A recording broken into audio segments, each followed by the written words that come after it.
Up to the old dump, Pam. Did you guys cut the big tree down? No, in fact, Pat and I had a conversation about that. I said, should I see if the town crew will go up and cut down that tree that fell? And she went, fell? Somebody cut it down. I know, I was up there. We are? Yep. All right, I didn't have 5 o'clock. Anyway, We we will, What's that? I'll bring this Town of Vinalhaven Select Board meeting to order. It's for Tuesday, April 12th, 2022. Roll call. Jake Thompson is absent. Leslie Dyer is attending virtually. Eric Gasparini, myself, Pam Alley, Andy Dorr, Town Manager, Elizabeth Bunker, Deputy Town Clerk, taking minutes. Approve the agenda. The only thing I might, I don't know if you want to move the budget workshop up and or as well, the town manager search proposal discussion. Yes, we should move that first. And then What do you yeah, want to do? 9D. 9D, Move that up? where are you gonna move that? We're gonna go to that once we, Right after speakers from the floor. yes, correct. Okay. And then, is everyone okay with doing the budget right after that? Fine. All right. Where's that? F. So we'll be moving D and F to right after speakers from the floor. So move. All those in favor, or second, sorry, second. Yeah. All those in favor? Aye. Go. All right. Number 3, the minutes, approve the minutes from the March 29th, 2022 Select Board Meeting and Joint Budget Committee Workshop. I move the approval minutes. Second, all those in favor? Aye. Number 4, approve and sign treasurer's warrant number 41. So moved. Second? All those in favor? Aye. 5, communications. Seeing none, move on to speakers from the floor. Seeing none, we move on to 9D, town manager search proposals. Great. So we do have John Garrett on. I hadn't been able to make contact with Dave from MMA. Okay. But wanted to ask some questions of MMA as well as PBD about their process for assisting in searching for the next full-time town manager. So Don, I don't know if Don wants to introduce himself quick for the board.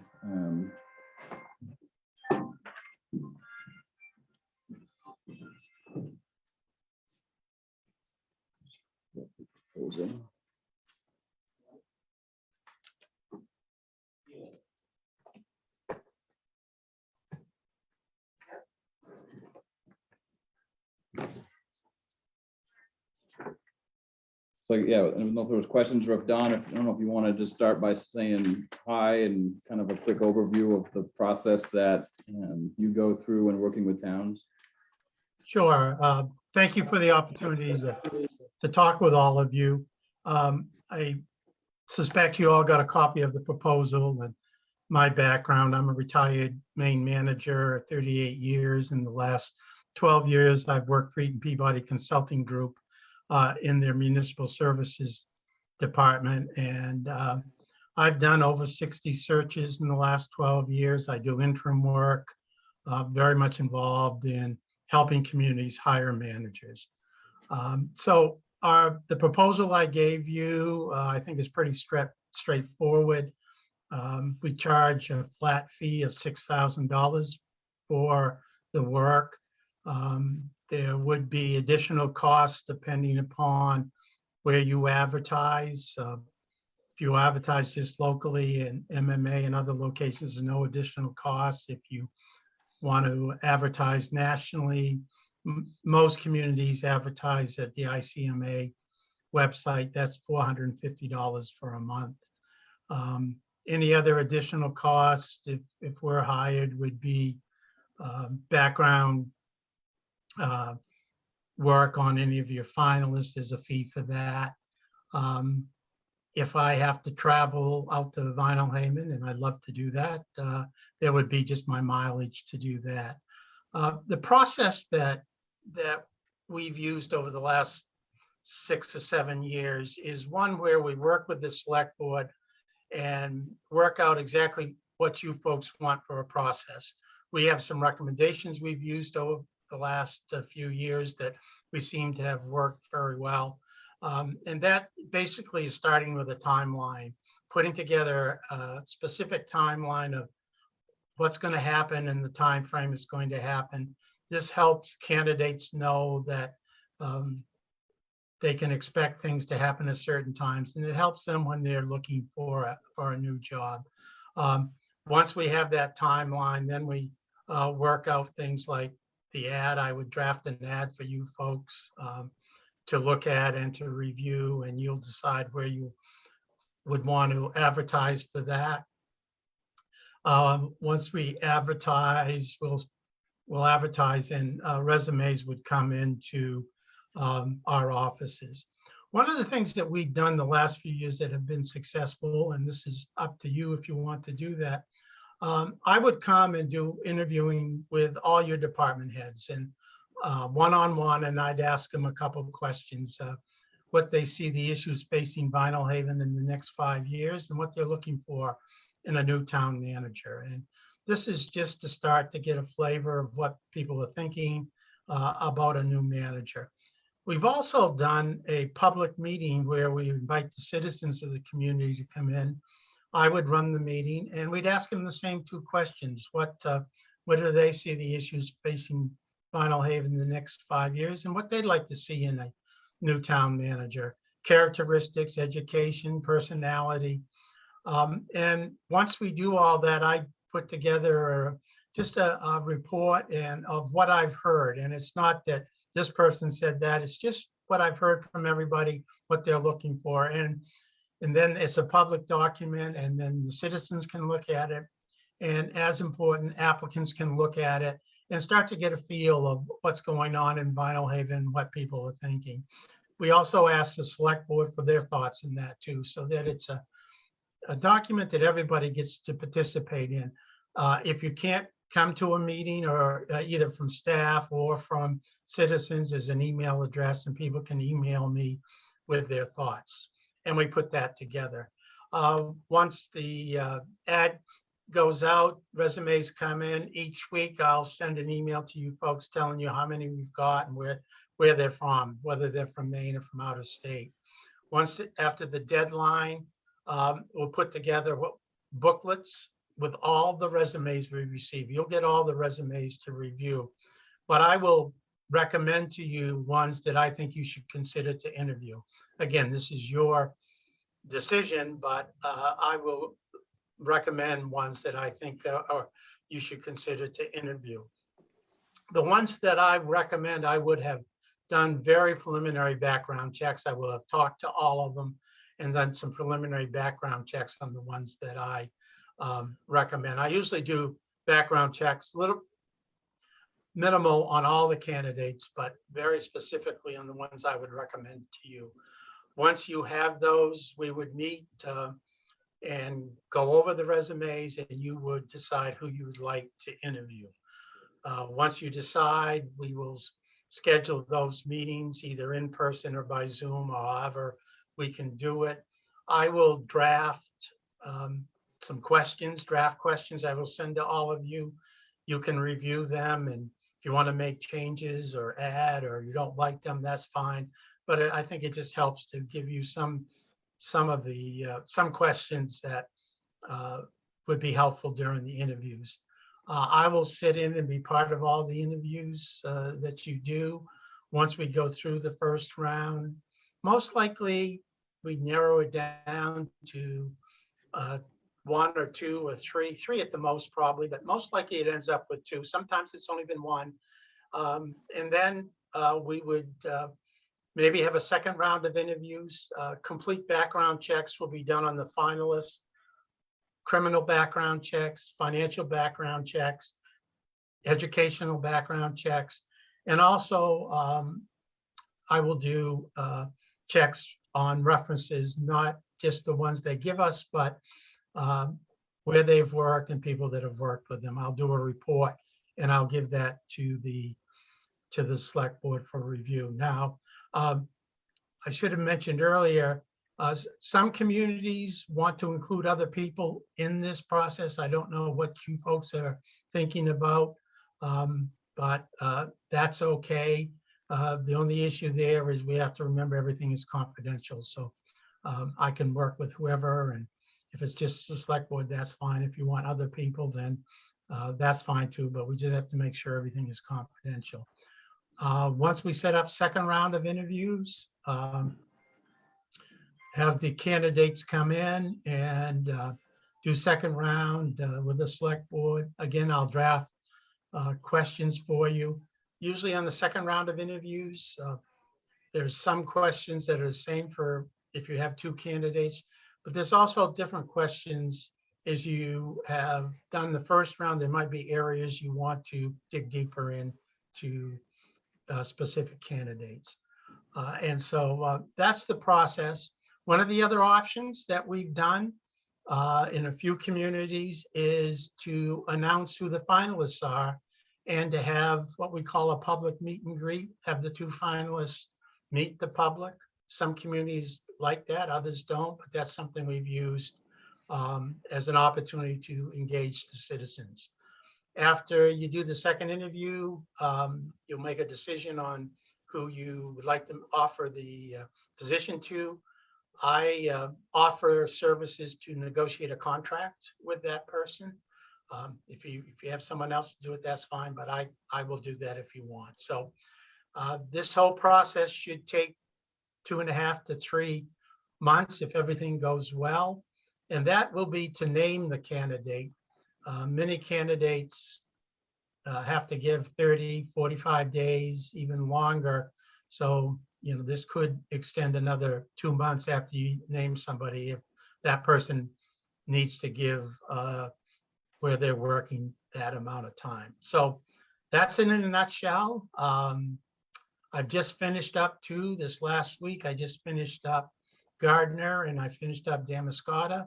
Unfortunately for you folks, I did the Damascotta search and your manager is going there. But I have no other jobs at this point in time. So that's a quick overview. I'm open to any questions you might have. So we'll leave it at that. So you can start right away, I take it. I am going on a week's vacation on Thursday, so it'd have to be when I come back after that, but yes. Okay. So the $6,000, that's if someone is identified and then hired within 2 to 3 months. What if we go past that time frame? It doesn't increase. I'll stay with you until you hire somebody. Recently, it's been difficult. I was interim and did the search in Wyndham, and that was 14 months. We did that. Gardner, it was almost a year. My fee does not go up if we have to go out twice, 3 times. Millnocket, we went out 3 times. There was, you know, you might have an increase if you re-advertise, but my fee stays the same until someone's hired. Okay. Any other questions?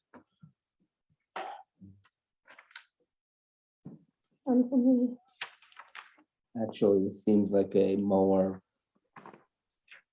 in-depth process than the last time we did this, than what the services MMA provided Yeah. back in 2014, I think it was. Very thorough. Yeah, I Yep. wasn't on the board at that point. I just came on.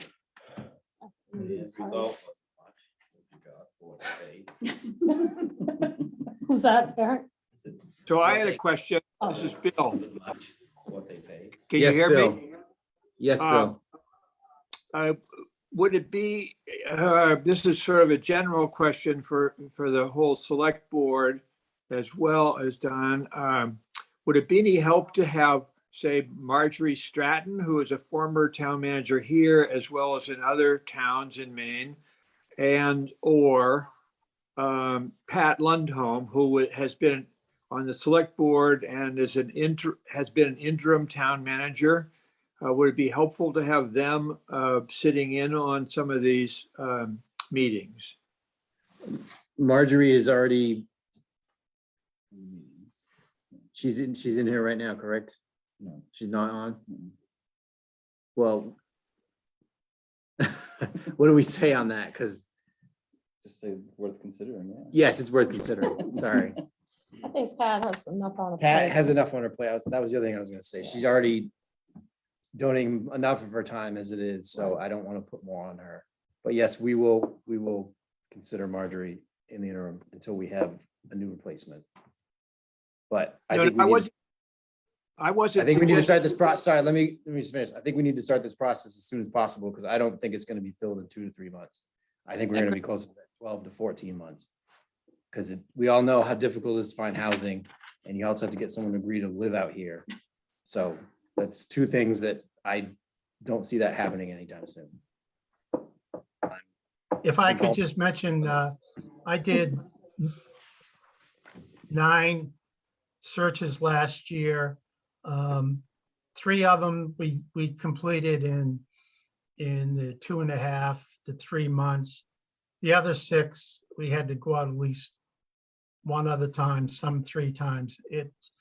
Farmington, we did it in 3 months. Damascotta, we did it in 3 months. Southwest Harbor, it took us 3 times. And it depends on the number and the quality of candidates you get. And you're not getting the numbers or the quality. If you go out and you get 2 or 3 good candidates, you're very successful. Let me say that. I did Bar Harbor 7 years ago. We had 50 applicants. I did it recently. We had 15 applicants. It just gives you an idea that the issues you raised are the ones that we're seeing. COVID caused a lot of people not to want to move. Housing costs and trying to find new housing in a new area was an issue. And just people aren't in the profession as much as they were before. So it is a challenge, but we keep, as I tell all the elected officials, it just takes that one person, and we'll keep looking until we find the right person for your community. And to answer the question that Bill asked, having other people involved, that's okay. I think the issue there is in some communities where they've done it, they've had an issue of trying to decide who should be on it, and it became a political issue. Not saying that would happen in Vinalhaven, but in other communities, and in the end, they decided not to because they couldn't decide to have who else to have on a search. And I would suggest that the total number be limited. Having it too big sometimes makes it difficult, but I'll work with whoever and however you want to do it.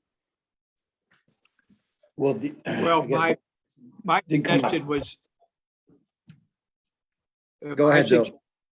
I'm sorry, my suggestion was simply that we've got 2 people who have had direct experience in managing the town of Vinalhaven that live here, and so they would be, I think, a great resource, but maybe not.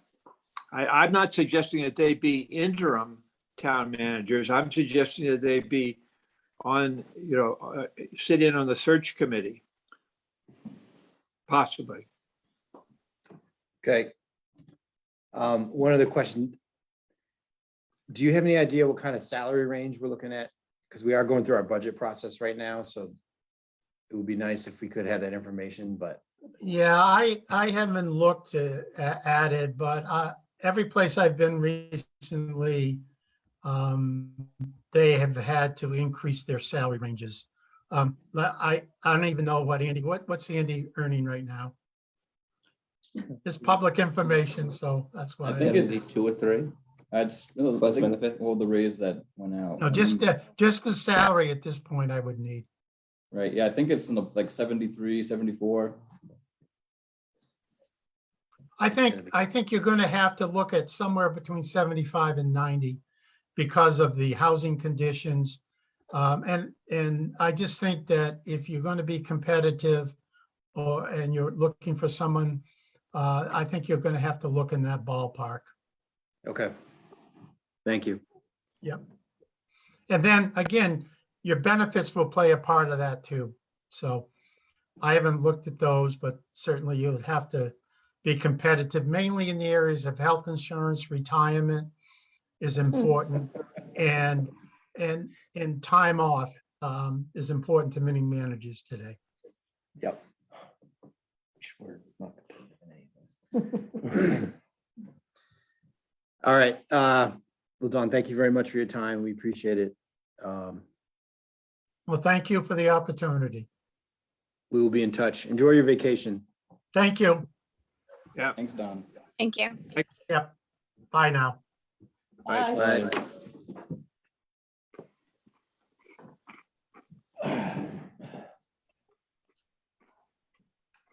Well, I don't even think it's worth considering MMA because they can't start till July. Right. We need someone to start Yeah. now. His actually cheaper than their estimate as well.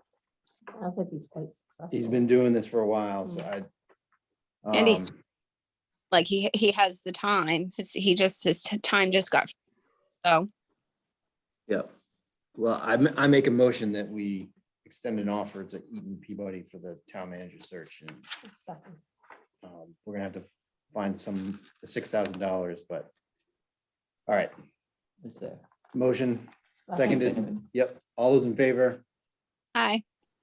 All right. We're also gonna have to discuss at some point soon.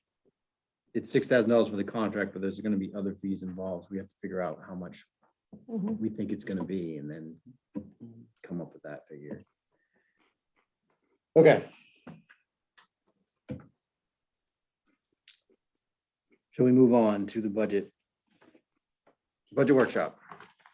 Did I don't know, did you had a chance to look at the, I did kind of provide a summary of a revised expenditure and revenue of the budget, and then another sheet, which is not going to show up on the screen well, kind of showing the breakdown in each department where the changes from last year to this year's budget are. But I went back through and looked at based on what the committee and the board had talked about the last month or so through our meetings, and come back with another proposal for the budget, lowering it by an increase from last year over this current year by 8.6%. The first budget I presented was a 10.16% increase on the expenditures. There's been a few changes since we started, of course, in the admin line. That's up from what was presented initially in this year's budget, just based on the search for whatever comes in the next manager and the salary and the benefits, as Don was just talking about. Yep. A small decrease from what I initially presented in the Washington school budget, mostly removing the proposal to modify this front room to combine the server room in that front office space. Just remove that from the consideration. A good chunk of the that 2% reduction, almost 2.5 or 1.5% reduction, was something worth talking about, but the consideration that we don't consider funding for 2 road patrol deputies. We've had that for 18 months in the budget, and we're talking about proposing to have it in next year's budget, but it's a substantial amount of money to consider, and if it's not being filled, then we're not solving the issues that people have raised either. And just to talk about, is that something that you want to entertain or not? On the contracted services, it's a reduction of $68,000, and then with lodging and housing, so for lodging and utilities, it's another $17,000 that would be removed from the budget. So there's a sizable amount of money there that's a possible consideration in reducing the expenditures and the tax commitment. So that isn't in the manager 2.0? Yes, yeah. Well, So you we're haven't currently removed it budgeting- yet? or We're we currently are? budgeting Okay. 191,000 for the law enforcement or police services. In the proposal for lowering, and not having a second deputy year round, paying for the housing, it goes down to 106,000. And that does still take into consideration the increased activity in the summer and having 16 weeks where you would have, that's what we had budgeted for 18 months ago. Before we had the 2 deputies, and budgeted that extra summer hours in case they could fill it. The Knox County seems to be able to have better luck in the summer filling the day shifts if there was just overtime available to come out during the day at least. So there would be present 7 days a week. You can decide whether that's worthwhile or not. But where we haven't had it filled for almost 18 months now, it's, I guess, a question: do you want to continue with that amount of money? Do you see that being an important thing to continue to fund at that amount? And I think that having another deputy during the day is a complete waste of time. Nothing happens during the day. So if you're gonna have someone in, why not have it on a random basis that we have one extra cop overnight on occasion rather than full time? That would be, that way if you could stagger it, people wouldn't know what date and they wouldn't know when to bring the go-cats out or whatever. And you may have a better chance of catching a few and nailing them and making something happen with a lot less money than this. Yeah. Well, I mean, we haven't had 2 deputies, like you said, in almost 2 years. We're budgeting for something that hasn't happened, so we're looking to cut costs. That seems like a logical thing to do. Just Agree. be aware that if you cut it and then Knox County tells you in a couple months, hey, we found a qualified candidate, to fill the other 40 hours a week that you're not filling right now, and you're going to be in a position where you have to say, oh, well, we don't have the money for it. We'd have to go back out to the town and ask them Right. for it, which I think they would approve because they've said that they want it. Mhm. Right. Okay, yeah, That's- that's the other thing I was gonna bring up at town meeting. That special town meeting we had in summer of 2020, Right, in August, right. this was, this is what was agreed on after it failed at the annual town meeting. Right. But again, having another policeman during the day is not the answer. The answer, things happen at night. Yes. Well, not always. I mean, you got the whole incident that happened, and luckily there was a deputy during the day. So you can't just say, well, there's only crime at night. And A very high probability it would be at night. And remember, this is only, so right now we have, I shouldn't tell everyone what the schedule is, I won't, but we have certain days that, amount to 40 hours a week, and then there's several days we have no law enforcement. The idea of this was on the days when the current deputy we have isn't here the other Someone day. be covered, yeah. Yeah, so it's not that there would ever necessarily be 2 officers on the island at any one time. It's that Yeah. you don't have several days without any. There's nothing, right. That's, I mean, And you can tell when they're gone. right, oh yeah, it's, when I was 19 years old, I knew when the cop was here and wasn't here. I mean, just. But if we've budgeted for it for 2 years and it hasn't been filled, then is it really feasible to budget for it again when we need to make these cuts? I agree. I think at this point, we're looking to cut more out of it. It seems like a logical step to take. If by some miracle they get a second deputy that's willing to come out here and work, then we'd have to go back to the town and say, hey, Right. That's fair enough. You As know- long as we're open to it. per your wishes, this is now available. We had cut it out of the budget because it wasn't coming to fruition for 2 years. Now it is. Do you still want this? They would have to approve the additional cost and we vote on it. So Right. I don't see that being an issue, but Yeah, you're right. I guess we'll find out at the town meeting. All 13 or 14 people that show up. Well, no, it only makes sense, so if we need it, go back to the town. It's kind of silly to have. And it's it. something that the town, that was the message I received, that that's what they want. They That's want right. full coverage. They want someone here 7 days a week, 365 days a year if possible, which I don't think is ever gonna happen, but And the So- fact we have the option to go back and ask with this particular item. right. All right. So I think we're in agreement, correct? Yes. We can remove those two pieces now from the budget. The ambulance service is up from this current year, down slightly from what I initially had proposed, kind of falling right in the middle of between what my initial proposal was and the department proposal. There's a couple of them that had gone up a little bit. Some of that was reflected in the fuel Yep. costs that you wanted me to go back through and make sure we account for. And flag other big ones.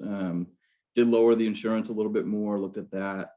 That workers' comp one continues to come down. It's hard to know exactly how much more will come down next year, but we're still on that decline from the significant injuries we had a couple years ago. It'll kind of hit a bottom here soon, but I think next year should be one more year where it comes down, barring any other significant injuries that hopefully can stay there. So I did pull that down a little bit more. Transfer station up a little bit. I mean, there's a lot of changes in fees that we have just from hauling and transportation services, and then there's not a lot of fuel that's up there that we consume, but a little bit of fuel increases there. Sorry, Eric, go ahead. So you still got the Bobcat in the I was budget? just gonna ask that one. The Bobcat wasn't proposed in the operating budget. I mean, I had it on a detailed sheet. It's just something to be mindful of in terms of equipment needs, but didn't have it allocated or proposed in there as an expense on the operating budget.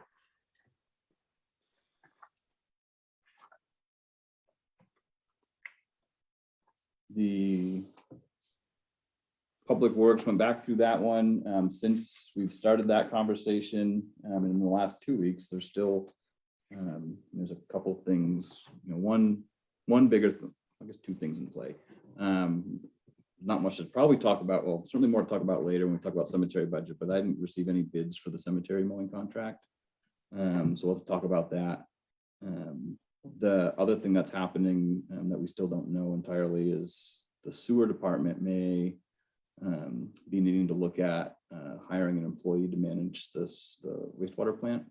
And then we get into the conversation of, it's not reflected in this part of our budget, the separate enterprise fund, but is it an attractive part-time position or more attractive as a full-time position? And what do you do with the other 20 hours a week? If that would be more attractive to someone, and the possibility of splitting that cost between the two departments, if you will, two entities, if you will, and having that absorbed into the Public Works Department. So proposed initially a $633,000 budget line for next year, up from 482.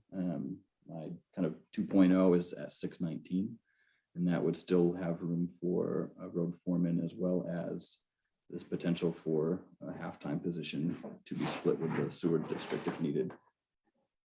Eric? I don't know, it seems almost overkill that you've got 2 supervisory positions for 3 employees. This having a foreman and a director for this small town.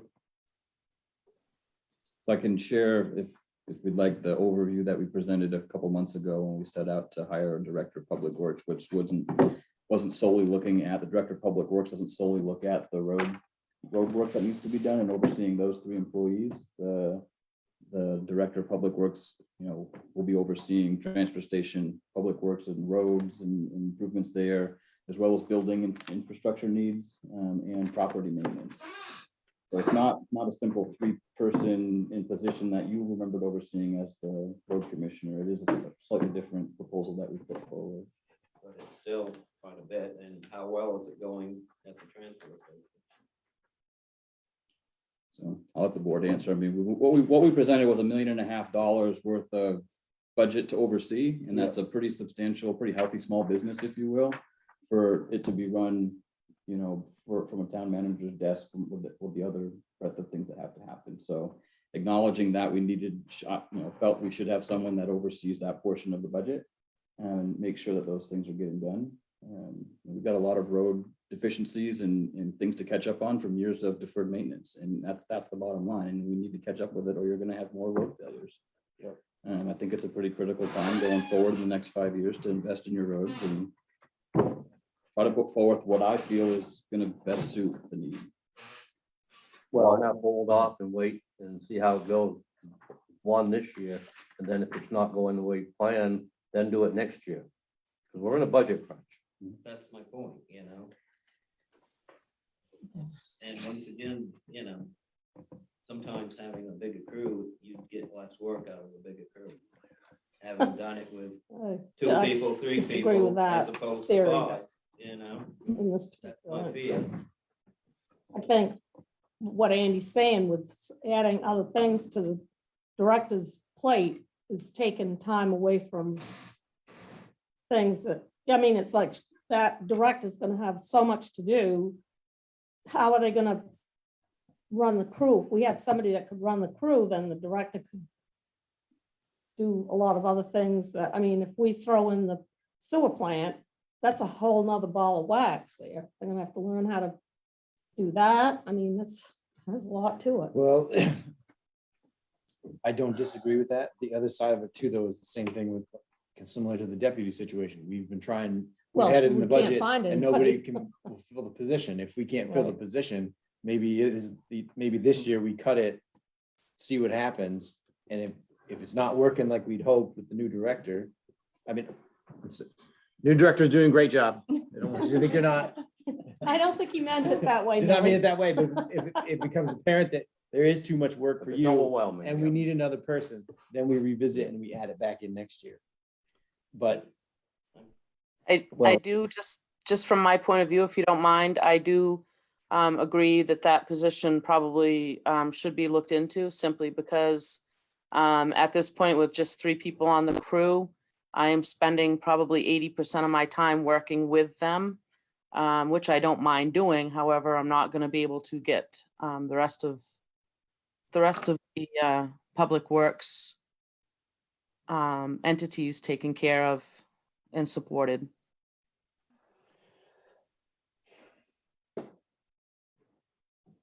Maybe the new town manager's significant other could work for Public Works. Well, it won't work if there's not a budget. Right, True. exactly. So there's the other thing. If we Spoil cut them. this too, and then we actually get someone who wants the job, then we have to go back and ask the town again for that, and that's gonna be a harder sell than an extra deputy. I have two thoughts and they're of two completely different themes on this topic. The first one, let's talk about sewer department. That'll be easier first. Any town employment, splitting that job with the sewer department, I would hope would only be a very short-term position, not long-term. What do you Well, I mean, by the that? sewer department should be, I think the sewer department should be hiring its employees, Yeah. paid for by its district members. And I understand if in the time being, the position needs to be filled for the short term because it's a hiring crunch right now, that the town take on that responsibility, but only for a short period of time because the sewer district obviously has its own set of payers, for lack of better words. The sewer district is the town of Vinalhaven. Yeah. It just has a smaller payer group. Right, well, that's But what it is overseen by the select board. There's commissioners which are appointed by the board. right. And it ultimately falls on the town of Vinalhaven to fund and make this happen. We happen to work by way of contract through the select board with Maine Water to staff and do the operations and maintenance. And they're feeling the pressures themselves, but also they're in the water business, drinking water business, not the wastewater business. And it's worked so far, but Well, that's because we had a plant manager right. that was paid by Maine Water. They were employed by Maine Water. That's what we have to look at to move away from, is to get that employee to be on the town Payroll. payroll, not Maine Water. But it would That's- only be a part-time position. That's what it is now. And it's still in discussions. I mean, there's not an official, like, they haven't stopped their contract or modified the contract. It's still on them. It's just the talks are happening. But so just anticipating that potential for a need. I mean, they'll modify the contract price if they stop paying the employee. But that their main water is being paid by the much smaller set of payers not being paid Mhm. by all the property taxpayers of the town of Vinyl Haven. That's the point that I Right. wasn't so very well making earlier. You know, that in the short term, if the property taxpayers have to take on that burden because you need to keep the sewer running, and that is in the best interest of everybody, regardless of whether or not your toilet flushes into it or not. But, you know, long term, no, I mean, as, you know, someone who isn't serviced by the main water district and paying property taxes shouldn't be paying too much into that position, I don't think. Probably worth clarifying. When I mention it as a part-time, it's part-time public works, part-time sewer company. I mean, the sewer district and users pay for that, just as they have been and will continue. I only bring it up because when you think about hiring any position, is it more attractive to have a full-time job with benefits versus a part-time job without? Right. And if it becomes more attractive, is there a need that we could put the other half labor to work? Now, not having a cemetery bid come in, you can talk about if you want to rebid it, modify the agreement, the terms in there, you know, and try again and see if someone will bid on that. If not, then I'm going to need to accept the responsibility of mowing. And that's where I start thinking, you know, that we can certainly find, and I bet Millie's got a list already going just from the last 5 minutes of things that part-time could filter in with, and, you know, and work around the sewer work. So it's part of the salary will still be paid by only by, Absolutely. okay, that. Absolutely. I'm The so- town I'm will so- benefit. Yes, completely from the yeah, employee. no, I agree with you. I just wanted to make sure that there was still a division of paying, that's all. I mean, I thought it was pretty good to say, you know, 1.5 positions, or to add another half position and to decrease from the first proposal from 633 to 619. It's still a big increase from this current year. Yes. Absolutely. Correct. You know, so this is, again, the expenditure side. This isn't the tax impact at the end of the day. You know, you have offsetting revenues, but just worth talking about. It's an important thing, I think, you know, to, you know, keep investing in on the road side of things. And Eric, So then if this person does become full-time, then who pays the fringe benefits? Town, the water district, they split it up. I mean, you're gonna add even more to the budget if you create this. full-time Water district position. has nothing to do with the town, so Well, I mean, whatever this. main water, Yeah, main water, I'm sorry. They- misspoke. But I'm just saying, is this now, okay, you create full-time, and now you're creating the expense of insurance and all the other things that go with it to the budget too. well, you yes, you'd see the decrease in the contract with main water. probably wouldn't offset the increase. I on the don't know sewer, whether- on the sewer side, it's probably going to be a break even from what the main, I mean, I don't know what the contract mod price would be from them yet, but I mean, they've got to pay an employee with benefits on that side, most likely is what they're looking at. And how can they, you know, how do they do it too? And it's going to change that. And so, yes, you'd have to pick up presumably half of that employee's cost, and that includes the fringe benefits on the town side, if that was a desired route. Go ahead, Okay, Eric. what about custodian? That's a spot that's unfilled. Is that in the budget? Is there one? Custodians in our budget, yes. But it doesn't have benefits, Right, still a part-time position. part-time position. Andy, with the 250 raise, have you had any applicants for the deputy clerk position? Yes. Well, that's good news. Deputy absolutely. clerk, but we've advertised the foreman position, correct? We did for a little while, that right before the year changed over, the new calendar year So it hasn't changed. been, And then we stopped, we pulled that back yeah, and then posted a director of public works and, yeah, you know, wanted to go down that route of let's try this structure and create a structure within our department that actually shows there's ways that an employee could advance, right? And so if you have your laborers and you have your, you know, foreman positions, there's a foreman's position at the transfer station. If we created a road foreman's position for next year, now you've got incentive for your employees to move up. And the way we've had it, it's you get hired and, you know, if you're happy working for us, and I mean, you just stay there. There wasn't room to advance within that, which is important for some people that work for companies. And so I saw this as a way to be able to try and get more accomplished with what we've put forward in budgets, and then create a system for the employees to see that they can, you know, move up in our. yeah. Eric, So we're talking advancement with this director's position. Was that offered to other town employees, say like someone that had experience in doing both positions, both as road foreman and transfer station foreman or manager? As with any job opening, it's posted and available for anyone to apply. Yep, But, anyone was available, welcome to apply. okay, but when I've been a town employee, the town manager would let the town employees know. I mean, if we're talking about a chance for them to move up, you know, I would think you'd make your town employees aware first. Seems like we're beyond our budget discussion, I but think so.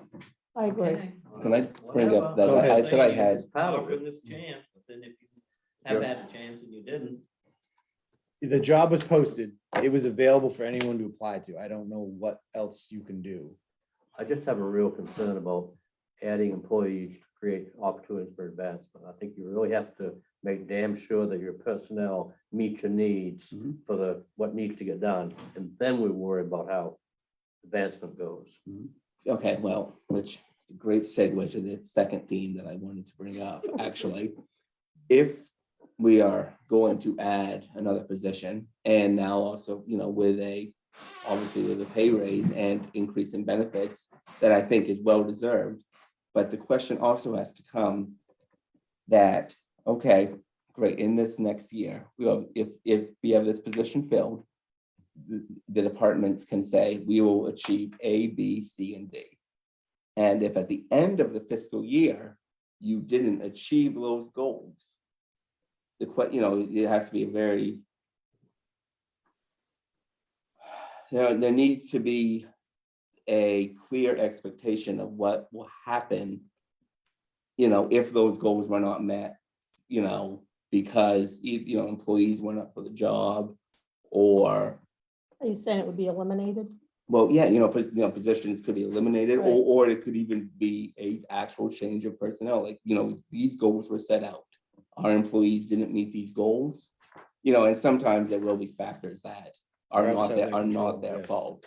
You might not be able to get materials, for example, in today's day and age, or there's enough emergencies that have to be tended to that, the Well, the capital goals would project have you to want be to work on. realistic. Right, the goals need to be realistic, but at the end of the year, okay, this didn't happen. Why not? And there has to be some real consequences about why not. I know that sounds harsh, but I think it's a fair expectation if we increase its spending in this way. Yes, if we increase the spending by this much and we get fully staffed and things aren't achieved that we feel are reasonable, yes, we would have to revisit that. I don't disagree with that. By the same token, you need to make damn sure that we're not staffing, that the needs that justify the staffing. Well, that is the question I wanted to ask. There is a lot of work that needs to be done. Is it the board's opinion, the budget committee's opinion that we have enough staff currently to get all that work done? I don't know. I'm not asking. Well, I know we need a plant operator. I do know that. It's not And gonna do it's only, myself. what's that? It's not gonna be automatic. If it's, well, it could very well become an automatic. I mean, right now it's still under the contract with Maine Water. So, I Right. mean, until they modify that agreement, it's on them to provide the resource. They could certainly within a contract say we're going to change the terms of the contract with notice. And it by default falls on the town of Vinalhaven and the select board to find a solution anyways. And, that could be, if worst case scenario, it could be potentially hiring another company, or it could be pulling a staff resource we have and saying, we need you to learn how to do this. I mean, they wouldn't, Maine Waters has no intention of just throwing us aside. I'm not saying, I'm not Right. They would even have to give notice, suggesting that. yes. I'm just saying, it's been suggested that the town take over that position. That becomes, Because water they do becomes not- halftime then? What's that? Does water become halftime position? No, the water has nothing to do with the sewer. The Water, one person is doing it now. I right? know, and that is our problem. That's why he's worn out. He's on call 24/7. There's nobody To cover. to cover for him on the weekend. What we're hoping is that perhaps the person that would be the plant operator could and would learn the water side too, to help that employee out, but would be separate from the employee would still be paid by the town. Does But that make sense? yes, It might be that, yeah. but is the part-time for that position also including the water, or if you take on the water No. and the plant, then it's a full-time?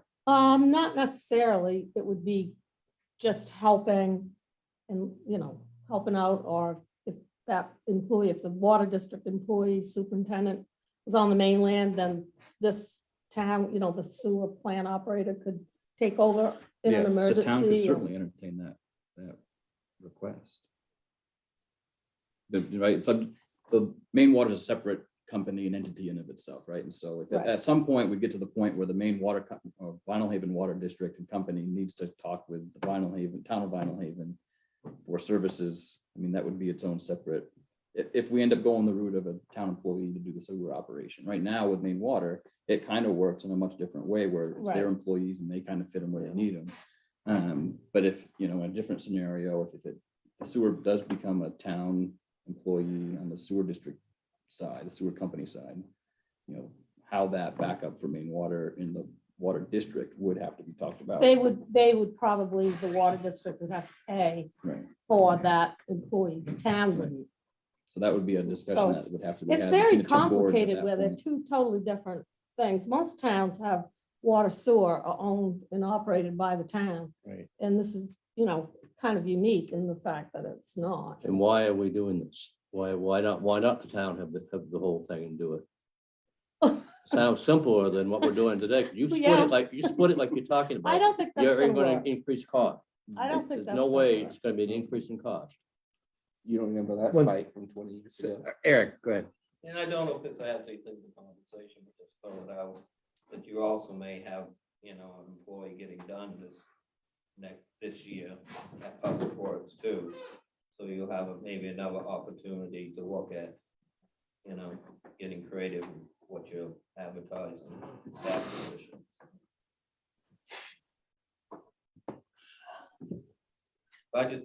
I think you should try for this year without the foreman position, see how it goes. I mean, budget wise and just to see. Yeah. I mean, when I did it, I used to have a whole list of things to do. So when I came in the morning, I sent them out. They got stuff done. They had plenty of things to do. I would think too, having a director, which I was off hauling or something because I was only part-time. But to have a director here that if something comes up and they have someone physically up there or in touch by phone, I would think those three guys should be able to operate on their own pretty well without somebody, necessarily, as a fourth person telling them what to do. Opinion. Really came off me. I don't know if your director of public works wants to share anything. I was just gonna say that, keep in mind, Eric, that things have changed significantly in laws and in safety, et cetera, since you were there. There's a lot more to it now. We handled safety, we went to classes, Well, that, operated. Eric, So how I don't long wanna ago were get the you, pissing match, how but long just- ago were you the road commissioner? It was 2014. All right, let's move on from this. I don't think we need to discuss what happened when you were there and what's happening Right, now. but, all right, We still haven't made the decision. right, on we're what- still in the Right. budget workshop here. Let's We're try trying to to figure figure out out- what is the overall increase on the tech? Because we asked you to bring that down to only 6.5%. Did that, or did we say 5.5? I can't remember. 5.5, thank you. 5.5, yeah. Did you reach that goal? And then some. So the tax increase is only 2.78 now. That's with the revenues. I mean, there's a couple of revenue things to be mindful of. The potential to increase. I mean, we talked about transfer station revenues. That's a big one. The vehicle excise tax is a big one. We don't control the rates applied for the vehicle excise taxes. Do those get changed often? I don't know if they get changed off and they decrease each year with the vehicle until they bottom out after 6 No, I know years, that. but I don't I wasn't know. sure if the state changes those on the new I don't and recall 1 them year. having them changed recently. They might be doing that soon, but anyway, Yeah. And they've So talked- your budget then does keep the tax increase. under Under. 3% in this case, even with that Okay, additional. that's fair. It keeps the tax increase, but that means that, it looks for get some more revenue than what Yep. we currently Yep. budget for. And that's, Okay, because obviously we talk about two different things, Yeah. Okay. Do you want to knock expenditures down by a certain point? We'll make sure the tax rate reaches a certain, I want to make sure we don't spend any more than we have to. We all want that. But what I've seen since I've been on this board is that we have a lot of things that have to get done because of deferred maintenance, because stuff wasn't done for so long. And now here we are, and we have to do them. And unfortunately, inflation's gone way out of control. Things cost a lot more. We live on an island, so things cost more to ship out here. That's just what we have to deal with. All right. The increase, the potential increase on the revenue for like the landfill fees, I think is notable. It's up 50 grand from what we budgeted to bring in this year. I don't think it would take a lot to get there when you look at, as long as we collect, and we have approximately 550 tons to 600 tons of MSW or the trash bags that we put in. If you figure the average trash bag weighs 20 pounds, it's quite a few bags. And if you assess the fee, change the fee on that, you can gain it pretty quick. We do want to look at the cost that we charge, the price we charge to bring cars in, because the cost to get rid of those, of course, is going up, and we aren't raising enough money when they come in to cover that cost. The island too, aren't we? Right. The demo loads, we know on average cost about 160, 170 bucks a ton. And we know a pickup truck load, I believe, is $100 a load. And you could easily, in some cases, you can fit a ton or more, a ton probably, in a regular pickup truck at most. That's what we were seeing with the roof jobs that were happening at the time when we had to make those changes. Right. You could put a full-size pickup truck loaded with shingles, and it was weighing a ton, that load of shingles, roughly. But you have someone come up with a much, looser load of insulation or just bags from their operations. They're still being assessed the same. So it's hard without the scales when you start to get into that bulky stuff. That's not a proposal to consider, but taking in mind, I think they do a pretty good job without having scales, trying to help figure out what's equitable when it comes up, but it does put them in a tough spot to say, well, why is that truck cost more than this one if it says a truck is a truck, and that's what so. But I think looking at that demo load, knowing that we're undercharging perhaps on average for what that full-size pickup truck comes in at, if it was loaded with, say, shingles or demolition from a construction project. So looking at the demo fee, we have the fee schedule for the hazardous waste was another one that we don't think we cover the full cost of. Talked with Kenny in the past about that, and some concern, well, if we raise it too much, will there be an issue with people not bringing it here to the transfer station? So that's all part of having to look through that. I don't think it's an impossible number to hit, but it would certainly have to raise some of the fees on what we have up there. I think we kind of have to anyway, right? What's a junk car fee? I think Kenny said it was 50 or 60 bucks. And how much does it cost to get it off island?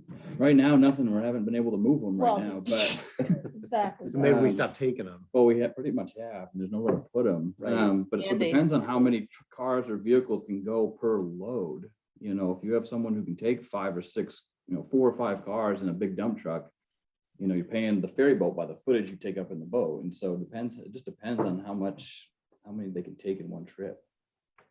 Someone on I the think call. Melly So- had- there's Melly. Millie, go ahead.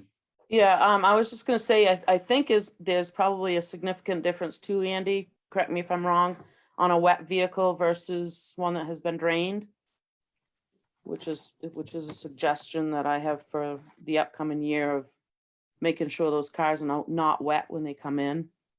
Good idea. There's definitely a difference on the recycler side, what they're willing to pay for, or are they willing? There's some places that will Right. pay you to take your car still. For us, I think it's just, well, if we can even break even, if they're willing to come get it at no extra cost and we pay the boat fee. That boat trip, that's the cost of living out here, right? We got to account for that time they're going to be sitting on the boat. And so, yeah, I think when you get on the other side, if you can go to a junkyard, they might be willing to pay you for it, even if it is wet, but it's certainly usually less. In the past, we haven't had a different cost associated with taking them over if they're dry or wet. I don't know that hasn't changed. I think the state's pushing harder on junkyards to make sure that they're in better compliance with all those things. So it might be an issue we might see in the next, as we start hauling off some off. what do you think it would be to raise the cost of? What do you say, it's 50 or 60 bucks to drop a junk car, off, junk vehicle? I think that's last I knew, and when I asked him last, I can't remember which it was. I mean, but- how often do you have a junk car? If you can't afford 75 bucks to take a car up there. Well, I was gonna say, I'm shocked that it wasn't like, I wasn't expecting to say $100. Yeah, I Yeah, I would mean, have too. it would seem that if somebody said, oh, $75, I'm not, how often are you gonna have a junk car? Some people I hope not have so junk often. cars. I'm gonna say some lots are full of them. I know, but you know what I mean? Some people don't. Some of them are dispose joking them around the anyway. island with Vinalhaven printed on. Right. That's what I said. So I don't see why we shouldn't We can consider. raise that one. I don't think it's gonna impact too many people. I think that's what you're trying to say, Right. right? Yeah, I agree with that. It's more about the demo and Yeah. solid waste. Demo's still going to be your big loser. Yeah. You so know, we- and, oh, and to some small extent hazardous waste, correct? Yes. Mhm. But that's not, Not a huge it's volume. Are not we what gonna have this, scales on the new? No, Not it's too on the new- expensive. yeah, You know, too and- expensive. it's really expensive and still the overall. It would the benefit, Logistics. it would, and, yeah, right, that part. So, a lot of towns don't even do by the bag. I'm not sure about in Maine, but a lot of places for just household waste. You basically get, it's on part of your tax bill. You get an assessment. So that way it discourages people from dumping stuff on the side of the road because they don't want to take the dump and pay for it. So they're gonna pay for it anyway as part of the taxes. Ellen, You have older people or very environmentally conscious people who have very little waste. And then you have other people who I see at the landfill, they throw every single thing into the household waste or the dump. And it's things that could be recycled and they don't want to sort their trash, their recyclables, their compostables. So I don't think that would be fair, I'm just saying, it's common practice. but it's not fair. how do we Like incorporate, that. how do we incorporate that? Oh, you just estimate, all you do is estimate what, when we already have that estimate of. We know what it costs us to get rid Yeah, of stuff. and then you just eliminate the revenue. We've been talking about aspect of finding it, and you offsetting. just put it into taxation. Right. We've been talking about finding offsetting revenue so you can keep the tax free. Right. Now, if you wanted to entertain, in the first year, you're gonna have to realize a pretty significant tax change, right? But what I'm saying is that that's household waste. Demo and stuff like that would be, cars would be a completely separate issue. But normal household waste would not be. And normal household waste, MSW, right? Yeah, is pretty significant. It's split between two lines in the budget. We find it under It's, it's, you would solid be, waste. and you would be in, what obviously the bulk of what goes off the island is MSW. It's almost equal. It It's is. almost equal to Weight wise, demo. tonnage wise, it's almost equal to the demo, Yeah. actually. And I still am of the philosophical mind, especially now that we've made recycling so much easier than it So was much a few easier. years ago, and we have composting available. Is that if you want to throw your stuff away in MSW, stuff Pay that, for it. then you're going to pay for it. And that doesn't seem unreasonable to me, because we offer, diversionary tactics. Once upon a time, the single stream made me a better recycler because I was not gonna have 15 different bins somewhere in For all my your apartment, plastics, yeah. for the various types of plastic and aluminum and, Right. no. I wouldn't want to go there. It's just, It would, though. But it is good. I mean, I Yeah, think, I like do think people single are shooting. recycling. I don't more, want to but think it's about fair. it. So it's approximately about $86,000 that we're budgeting next year for Oh, there you go. MSW for the garbage bag waste, almost 86 grand. And then what was the demo?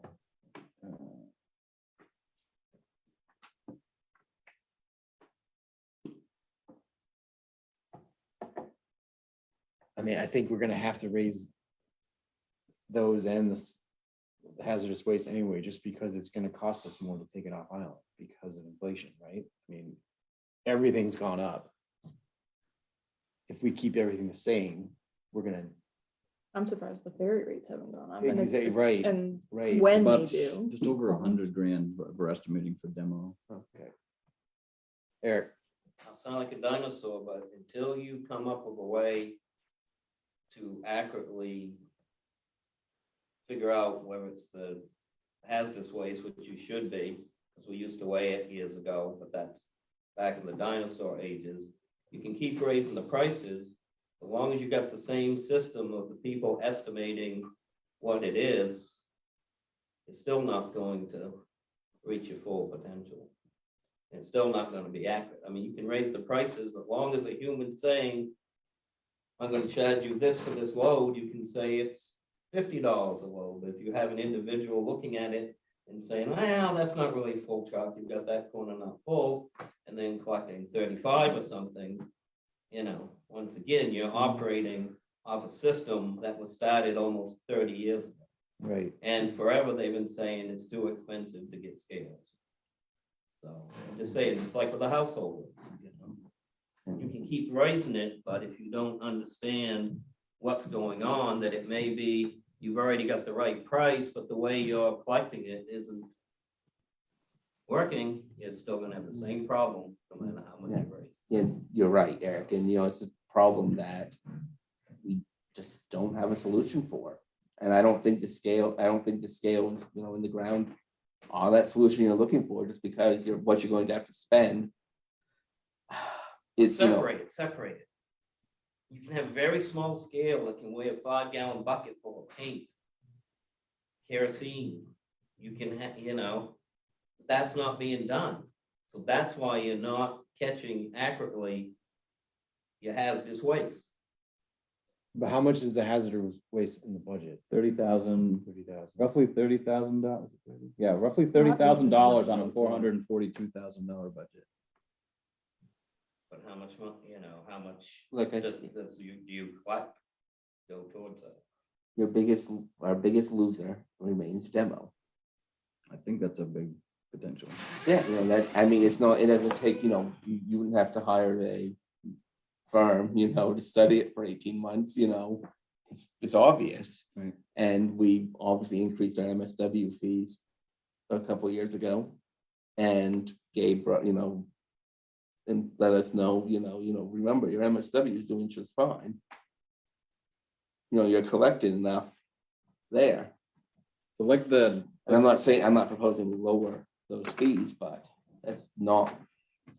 Essentially, you are asking people who are dumping their MSW to pay for demo And hazardous Drops. waste. and hazardous waste too, but largely demo. Dawn always says, look for the big items. The big item's going to be demo. So I think, I don't know if you feel comfortable, but, you know, if you were to give us a target, right? So we talked before, and I remember hearing, I think from Eric before years ago, when the landfill was capped, town at that point had talked about this additional cost to get rid of the waste now that the landfill was capped. And so the goal at that time, way back then, was to come close to covering the cost to get rid of the waste that could no longer be buried. And so I don't know if that's still a goal, as the cost went up and the fees didn't go up. If that is a goal that you do want to achieve, just kind of setting that target out there and then letting us come back with a proposal for the fees and holding us to collect it. I thought that we had set Yeah. that goal. I mean, yeah, Yeah. that's always been my philosophy Mhm. on the matter, is that the taxpayers can pay the salary of those, or I shouldn't say salary, but the wages of those working Mhm. there. I think that was, And maintenance of the building, which is obviously not a huge expense generally, Mhm. but the cost of taking stuff off the island should be burdened by those who are throwing the stuff Mhm. away. And that just seems philosophically and financially stable to me. I think that was brought up by someone last year at the town meeting. They said that their original, what they thought it was supposed to be was, yes, it was basically supposed to pay for itself, essentially. So we're budgeting almost $263,000 to get rid of waste next year. So that 250 puts us pretty, it's a big increase in revenue to generate from this year's budget, but it puts us a lot closer to that benchmark for the cost to get rid of it at least. And demo is not gonna go away, No. because they're getting more and more houses are being torn apart Yeah. and rebuilt with it. Yep. All right, so yes, come back to us with proposal on the rates thing. We owe you the building permit fee schedule too. Yeah. And I started to look at that. Um, Are you done or can I go to something? You're certainly welcome to. But no, I'll let you finish your presentation. No, I think that, I mean, that's about, I mean, I was gonna go back up to the expenditures and, I guess I'll go back down here. So, looking at so this year, this budget year that we're in, we allocated almost 350,000 from the fund balance. Proposal for next year would be for 520,000 from the undesignated fund balance. In the last final audited year was the 21 still being audited. And so just trying to estimate without having those final numbers this year and last year's unspent funds. And so total, this is definitely just an estimate without the final numbers, but you know, somewhere in the ballpark of 3.6 million in the undesignated fund balance. Even after the 520 is designated? It's or just before? current, you know, where Okay. it could be, not Okay. counting next year's appropriation. Okay. So the target that we don't have a policy that says this is what we'll keep it at. But I've heard auditors, what I generally hold to is the school payments as large as it is that we have to pay. And the county tax bill is what it is when it's due in September. You're at 1.6 million, $1.5 million without even paying any town expenses for our operating costs. That's for 3 months. That's what a lot of auditors would suggest. Some have suggested. You have enough funds to cover you for 3 months. If you don't have a town meeting or something happens and you're delayed, you can usually get by for 3 months. And some of this is the cash on hand to be able to pay your bills, you know, when your big debt payments are due, and making sure you're making that scheduled close to when your tax payments are due. So you have the cash, you don't take a tax anticipation note. But looking at that, you know, if we take our proposed budget for next year and divide that over 12 months and take those 3 months, you're at just under $2.5 million is, you know, what a guidepost I've gone with from auditors in the past. And so that's what you would want to aim to have, which would put us just over $1 million in the undesignated fund balance that you could use to offset things. So I was using that as, that's, I think, helpful to understand where that sits. So you're saying there's potentially another 1.2 we could put There's- into next year's fiscal budget to offset, There's potentially 1.2. and we still have the 2.4. And as there's a 520 being proposed. And so that the 520, and I'll go back up to then the expenditure side. There's a couple other things that I would have you just think about for the warrant articles for town meeting. There is still a little bit of unaccounted for project match funding for the downtown project. We do have the 50,000 that we're hopeful that we might get from the help cover some of the engineering costs. If we get that, that would leave us with about 25 grand to need to match the $1 million award that we still, once we get that matched, they can move ahead full steam with the paying the engineering fees and getting that stuff covered. So the possibility that we have a warrant article, I mean, Gabe was in contact with the state that recently or heard an update from that. So I think the end of this week, Gabe, is that when they were thinking they might have the awards out for that $50,000 request we put in. We're still waiting for the $250,000 chip grant to go in. I mean, we put the letter of support in. The next steps would be to, so I am assuming that we might get that as a big assumption. But just thinking about that's still an unmatched, there's still some unmatched funds there that we need to think about, and using the fund balance potentially for that. We'll have more certainly before. We'll know about the 50,000 at least. We won't know about the ship grant before town meeting, before the warrants are set. How much is the ship grant again? We're hoping for 250. Okay. So are you gonna go ahead, what you discussed earlier, then bring it up to the town meeting that we want this money. However, if we don't get the grant, it's not gonna be spent. Which one was that for? Now I'm forgetting. It was a downtown project. The downtown project? I mean, a good portion of it's funded through the EDA. Hmm. That portion of the project's well funded and kind of moving Okay, now, forward. There was another, yeah, what was? Yeah, but you know what I'm talking about. I'm trying to think of what it was. Was it the ramps, the boat launches, or was that separate? The ship- I thought that was, part of it, I thought, but I'm Isn't that the positive. ship grant? How does ship grant? Not remembering. You'll think of it, I'm sure. There was, no, I think it was, had more to do with, no, wasn't it? The paving project, wasn't it? Wasn't that where? It'll be in your notes anyway. I'm pretty sure that's what Yeah. it was. Because that's a huge expenditure, but getting out ahead of it so that we have the money to move forward. But we won't But if- spend it if we don't get it. Right. Because there were some funds available, If you correct? get funds, and if you were, say, authorized to borrow $2 million for your Yeah. project, and you were Right. successful in getting $1 million grant. Yeah. You might not look at that as a $3 million project. You might look at it as $1 million project because you got $1 million to match it. I think, is that what you're? Yeah, But we were saying that we're gonna be asking for a lot of money, Right. but the understanding would not be spent unless we had a grant to go with it. right. But, yeah. Thing is, we're gonna have to pay some of those. The roads probably isn't eventually. the best example because you're obligated. to There was another maintain one, them. I can't Yeah. remember what it was now, but it's in your notes anyway in the meeting. No, Was it last meeting? 2 meetings ago, 3 meetings ago. Go back through it. I have last week. Oh, God. Another thing we've talked about for a couple of years now is there's a statute, or 2 statutes that allow the towns to create their own ordinance regarding, one is a property tax deferral, local option for property tax deferral. Over a certain age, own the house a certain amount of years. The state's just reinstituted its own state-funded tax deferral, property deferral program, so I don't know that we need to do that. The state would essentially, if a homeowner finds himself in that situation and qualify, they could basically apply for the state to cover the tax bill. The state then puts its lien on the property, and when the property transfers or sells, the money's due back to the state, so it's not putting towns out. The state's been able to fund that program again. But there is another option, which is kind of, so I gotta bring this forward. We talked about it briefly. There's a couple different avenues you can take with the other statute. And one of them is kind of like a volunteer program in which people, if they wanted to, again, certain age, own the home a certain time, for a certain amount of time, have the homestead exemption on the property, could potentially volunteer for the town and get paid as a credit towards their taxes. And there was another slight variation from that. So the possibility that if we did want to go forward is that, as we've talked about for the town meeting, with an ordinance proposal for a program like that, being able to fund and have funds available, using the fund balance to fund it in the first year or 2, perhaps, and just see how well received it might be and how much it might be used, instead of assuming that we pay for it out of taxation. But we could kind of pre-start the fund for that, and it's kind of like a first come, first serve.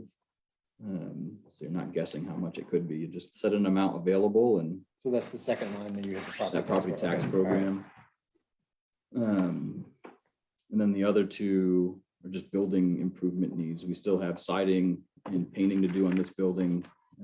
So allocating some from the fund balance. We put some in the budget last year. I don't think we had any of the unspent improvement monies go into the reserve. We probably won't get to all of the work this year on the building. Yeah. But it still needs to happen. And then the old fire hall, we know we've got paint to do on that. There's some rotten railing posts and other needs there. So again, there's some of that was budgeted, but might not get done. But just using some of the fund balance to populate those reserve funds, so you have more available to get the work done, if you have to go out to bid for something.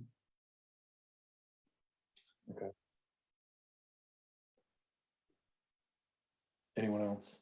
Eric, did you have something? Well, kind of afraid to ask a dumb question. A question I really should know the answer to, but I'm looking here at the designated fund balances here. Mhm. And so for our matches for the downtown project came from sidewalk reserve and the roads capital reserve, correct?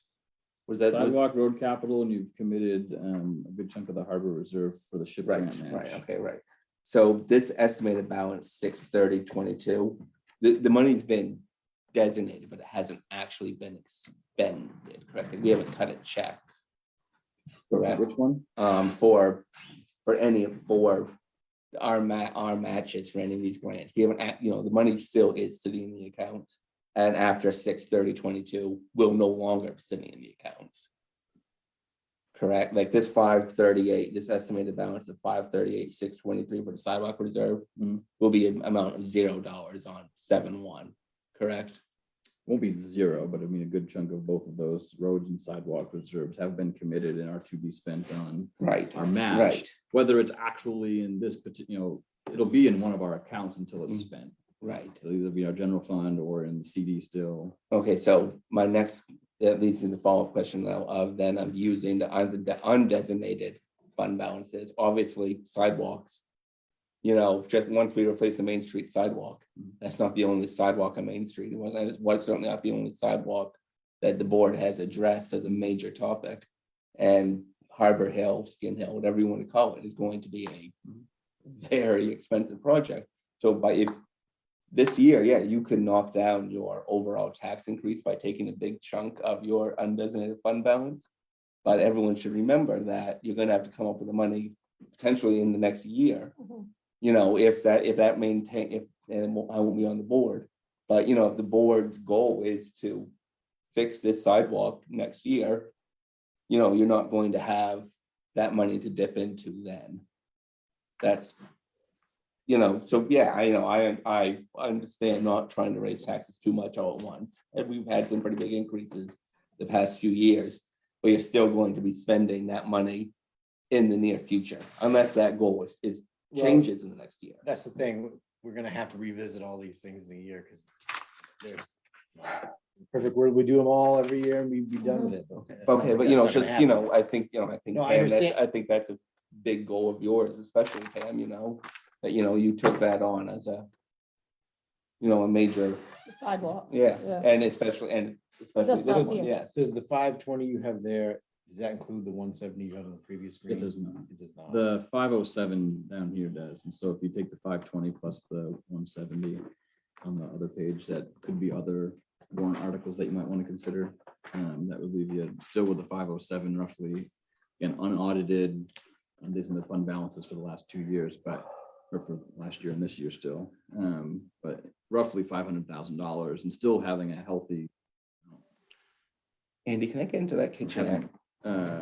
Maybe. You I might have to- need, you can go one way or the other. You can I try think- going I through think there. Darlene left that one open, hopefully. So, I mean, just worth note, I mean, when I look at the fund balance offsets for the expenditures, I've typically gone through and looked at what proposed expenditures are kind of a shorter term, 1 or 2 year purchase, and not making sure that I don't recommend that you use your undesignated fund balance just to lower tax rate to cover operating expenses that are continuing. right, Just because you're gonna have to realize that when you draw down enough on the undesignated fund balance. So I typically try and go through and find those 1 or 2 year commitments. I mean, the floats are good examples. We don't do those every year, but if you've got a couple, in the last couple of years, we've got a need for a couple of floats. To me, that's a pretty good candidate for the fund balance. To offset that, if you're not raising it in fees other places. A more simple example. Ellen?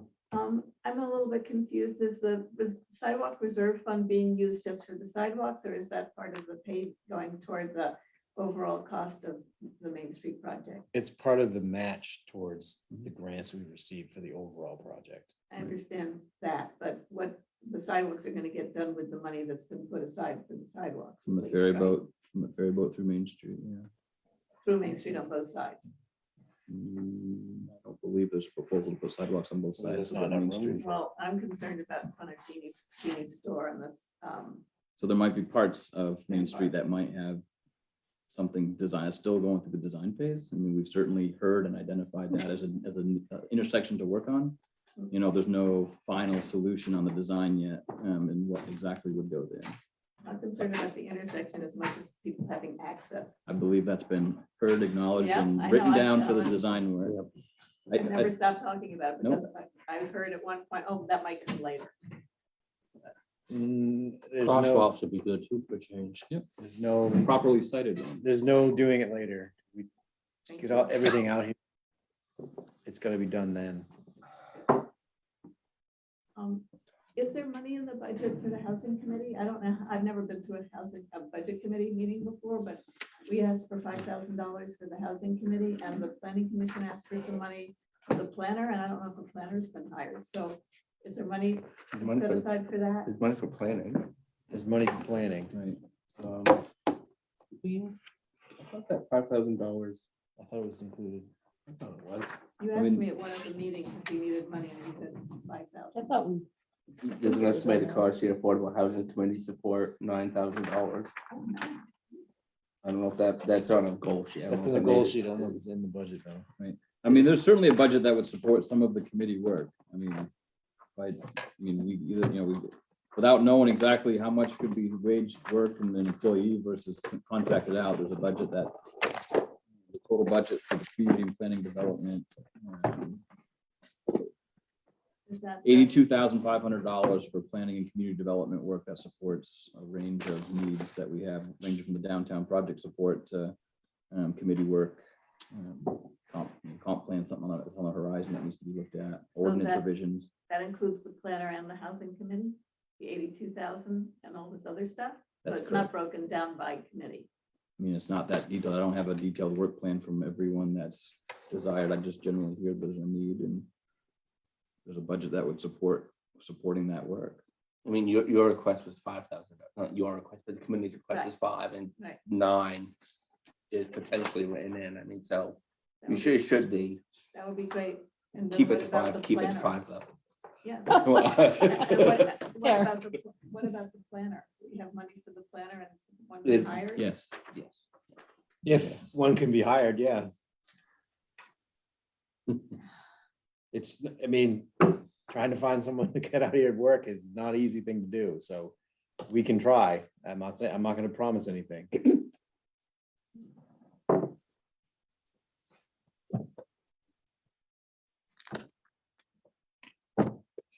All right, are there any more questions on the budget right now?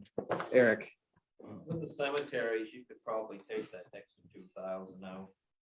Because Mike's talked to the public works, public works director. We just put that in because for 3 years we've been waiting for something to get done at Cummings. But I believe he's worked with the director, found some soil, and then he was gonna talk to her about public works doing it. So then we wouldn't need that extra 2,000 for that project. Okay. So it's not much, but it's something. It's better than nothing. That's right. The only, That one um, is 2,000. the only Yeah, last yeah. point I'd like to Yeah, bring up, Penn yeah, State. Oh, sorry, okay. everybody, I know this is already getting on long here, but there was a lengthy discussion about the library budget. Mhm. Yep. Did anyone want to think about potential cuts, and whatever cuts there would be, won't be a significant, change of the tax burden, but I did come back and suggest that it go down, from 127, 665, who I presented the first time, to 124, 290, so. I mean, we went back through, the reaction to almost 10%. What was presented, initially was 19.35% in my first column proposal. The department's column reflected at 14.87%. I mean, as a broad, just looking at the percent increase, you can have a reaction to, if you have something, a percent increase in mind, maybe 19 is certainly high generally. If you look at, what the increase is, it was $20,000 in my column, and you've got 8,000 of it's $250 an hour increase. You got 3,000 of it was to clean carpets, have the carpets professionally cleaned. And then the other two parts that the increase had a significant change was in the employee insurance cost and the retirement cost. That was another $4,000 there. And so you're left with about $2,000 to split amongst the rest of the lines. So putting forward, not having the retirement change to potentially 10%, keeping it at 6%. The wages were approved. I think the carpet sounds like cleaning the carpet, professionally sounded like an important thing to do every year. So I don't know where, we did come back and suggest they lower the books and periodicals by 1,500. If they need to look for grants to help offset some of that, there's a need, they could. The Friends of the Library are pretty supportive if you want to build out a particular collection. But what about the trainings? Wasn't that a big portion of that 4,600? Training dues and subscriptions. Yeah, especially because we never seem to expend anywhere. Right. Right, a couple of years ago, we put in up to $3,000 for classes for MLIS program. Right, That hasn't been pursued yet. right. So Mhm. if it's been there for 2 years and it hasn't been done, should we cut it this year? Yeah, but COVID time.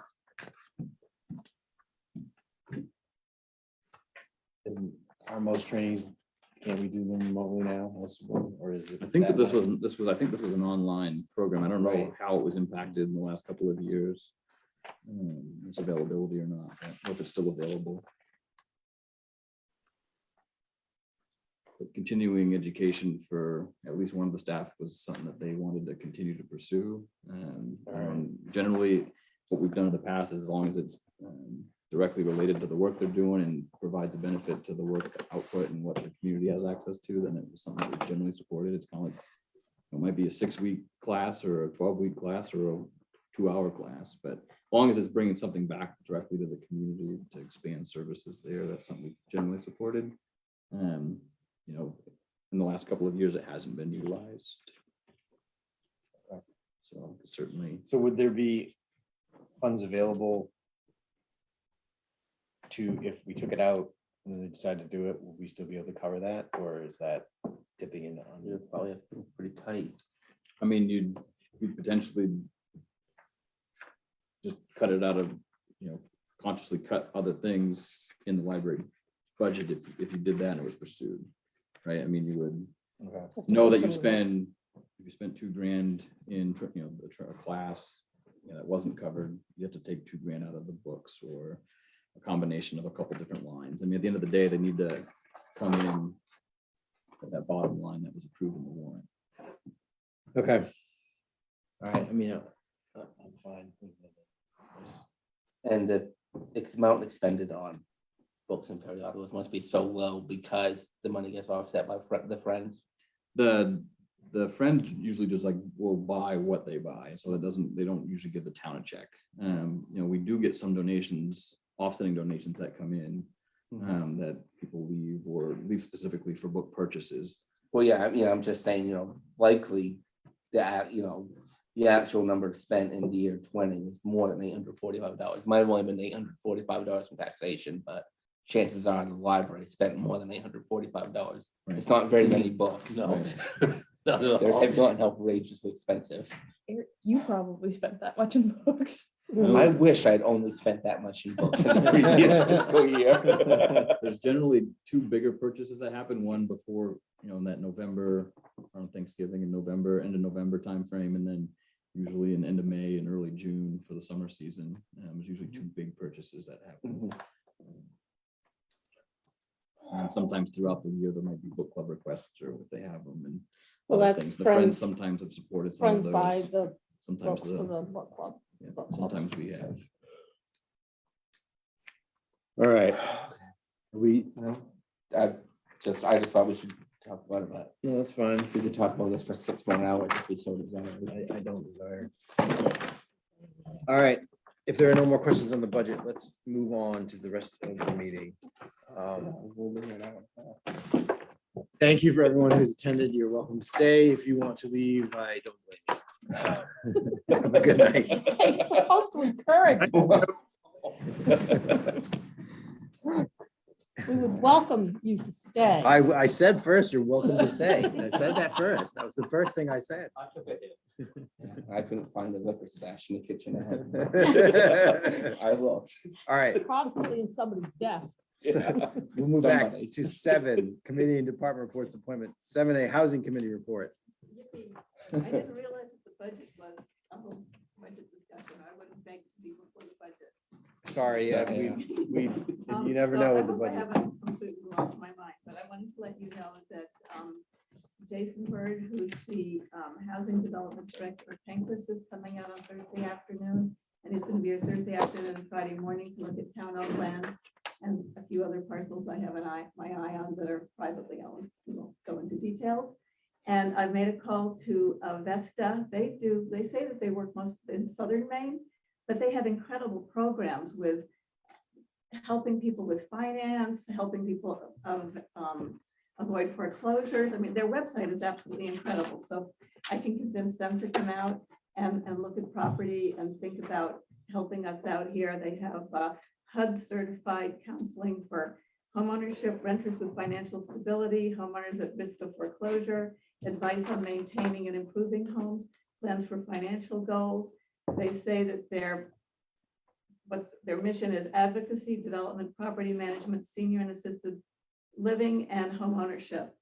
And they just sound fantastic. So I'm hoping that, I tried to look on a map today. We're not technically in southern Maine, are we? Did we say we're in southern We're Maine? mid-coast. Mid-coast. I know, but there is no, there's never anything that's mid-coast. It's like northern or southern. It's like, Well, in that case, we would be southern, exactly. but So I'm gonna. I don't know how they, I'm gonna see if we can get them to come out. I had heard that they had a program in Rockland, but I couldn't find it on their website, so I don't think that's right. Anyways, I'm trying to get them to come out, and then the other is the Community Housing of Maine, and they own the Hillside Apartments. And some members of the community are not too happy with the way that's being managed, so I don't know if they'd be, they would like to give up managing that. It's my understanding from talking to them. So I don't know that they're gonna want to come out and build things, but still ask them, talk to them, see. So there's that. We had a meeting last night. Darlene Beckman had the good idea to ask other organizations in the community to visit with us. The Community Outreach, the Fuel Fund, and the Food Pantry, and Jen Desmond from the Medical Center, because all of those people are working with people who are in need of help. And we know that the housing assessment did not reach all those people. We know a lot of people really in need are not sitting around filling out housing assessment surveys. So we wanted to get a sense from these other people who are working one-on-one with people to see what they feel the greatest needs are. And what really came out of that meeting last night was that there are a lot of people living in very substandard housing out here. There's one lady in her 70s, late 70s, who has no running water, who can't drive, who's being taken to the spring on the Round the Island Road so she can get water to flush her toilet. I mean, there are people living without any kind of insulation whatsoever, no heat. I mean, members of these committees have the trust of some people. And they also said that some of these folks won't take any kind of government assistance. But if we can find programs that we can get funding, and then they can be reached by the people that they trust in the community and try to help in that way, that's something that we're going to work on. So I just wanted you to know about that, trying to keep people in their homes, but having their homes be proper Livable. places to live. Right. You know, where they can thrive. Yep. So there's that. I learned from Debbie today that in addition to what Andy mentioned, or maybe I misunderstood Andy, there's this other tax program where if your income is under a certain amount, you can get a property tax rebate or a rental rebate or even sales tax rebate. And Debbie told me about this. She knew about it. So I have these forms. I'm going to bring this up to the housing committee. These forms have to be filled out with the income tax form. And the income tax form apparently is required of all these funders so people's income is verifiable. So we would like to make sure that people have the ability to get their taxes done, even if they're very low income, so they have proof of their income, and then also try to get some of these rebates. It's another way of just trying to help people stay where they are and have more money for other resources, which is, you know, part of our goal in the housing. And what else? I guess the upshot of a lot of this is that there are programs that can help a lot of people, but they don't know about them and they don't have access to them, and they're complicated. You have to know what the income is, you have to know what all these different programs that we found. We need somebody who understands all this, so that someone could go to and say, here are my problems, here are my needs, and try to fit them with the resources to help them get what they can get to better their lives. So I don't know whether that's a social services position. I don't know whether that's an outreach position through the town. I don't know whether it's through the medical center, but there seems to be a need for this here, because I don't think the housing committee, any one of us, if I'm speaking out of turn, Eric, please say, you know, can figure out all of this and help everybody sort through all of this. It's really complicated. It's like what Leslie was doing at the medical center with insurance and things. Someone has to know these things. So I don't know what the answer is. I don't know if you have any suggestions, but you can see that there's a need for this here. It sounds like exactly like, you know, everything that has to do with insurance, you have to jump through a million hoops. You know, if you even know what the program is, which most people don't because they're not well advertised. you know, I don't know anything about any of these programs. It's out of my wheelhouse, but it definitely sounds like an outreach or a social services type of position. Thank you. But is that, so is that gonna be on the town? Is that another full-time position we have to add? Because, I mean, we're, What's on more? Yeah, really. There must be, I would think through the county, someone, Knox County, Knox There County should has some be. social outreach. There must- We need somebody here. We need somebody to sit down with people here. right, but who, Well, it's, Elderly people are gonna, can't drive and stuff. They're not gonna go to Rockland and sit down with a stranger and try to get this sorted out. We need somebody here. but who's gonna do it here? There's nobody qualified here. Right, maybe they'd have some program that they could help finance somebody. We might be able to get a grant either through the medical center or through the town for this, because it's a vital need for people in need. But we have to figure out, I mean, I don't know the answer. I'm just saying that I see the need, the housing committee sees the need. We don't know what the answer is. I'm just putting it out there so that you're aware of what we've come to understand. Is that Has- anything a Has fellow your could do? committee contacted anybody in the county that might be able to offer advice? I'm thinking of going to the medical center and asking them if this is something that they feel. Oh, you they haven't could- been up there yet. No, We just, all this came up just last. Yeah, last night. Oh, yeah. but it's just some- Honestly, Ellen, I don't think you're gonna find anybody up there that would be willing to help because it's not a medical service. It's not the type of outreach that they do. Do you have any suggestions? I wish I did. doesn't Elder Care have an outreach program nowadays? Oh, Do you think there would be some sort of social services through Knox County or That's what I'm some sort of, I think they rely on nonprofits in the area to fulfill that need. right? Yeah. So it's like we're in the same boat. We have to get help from a nonprofit. yeah, and the town makes donations every year to all sorts of social outreach programs. They would be great people that if they don't do it, they probably know who does. We're members of, I don't know if members is the right word for it, We but donate. we donate, to. Pencos is one of those ones that were within I would- their But region, and they have a pretty broad program set that can support people staying in their homes and paying for the YP. The challenge always comes down to filling out the paperwork and having the necessary paperwork to qualify. Right. And you might find that there's a gap where people might not be qualifying, but still have a great need.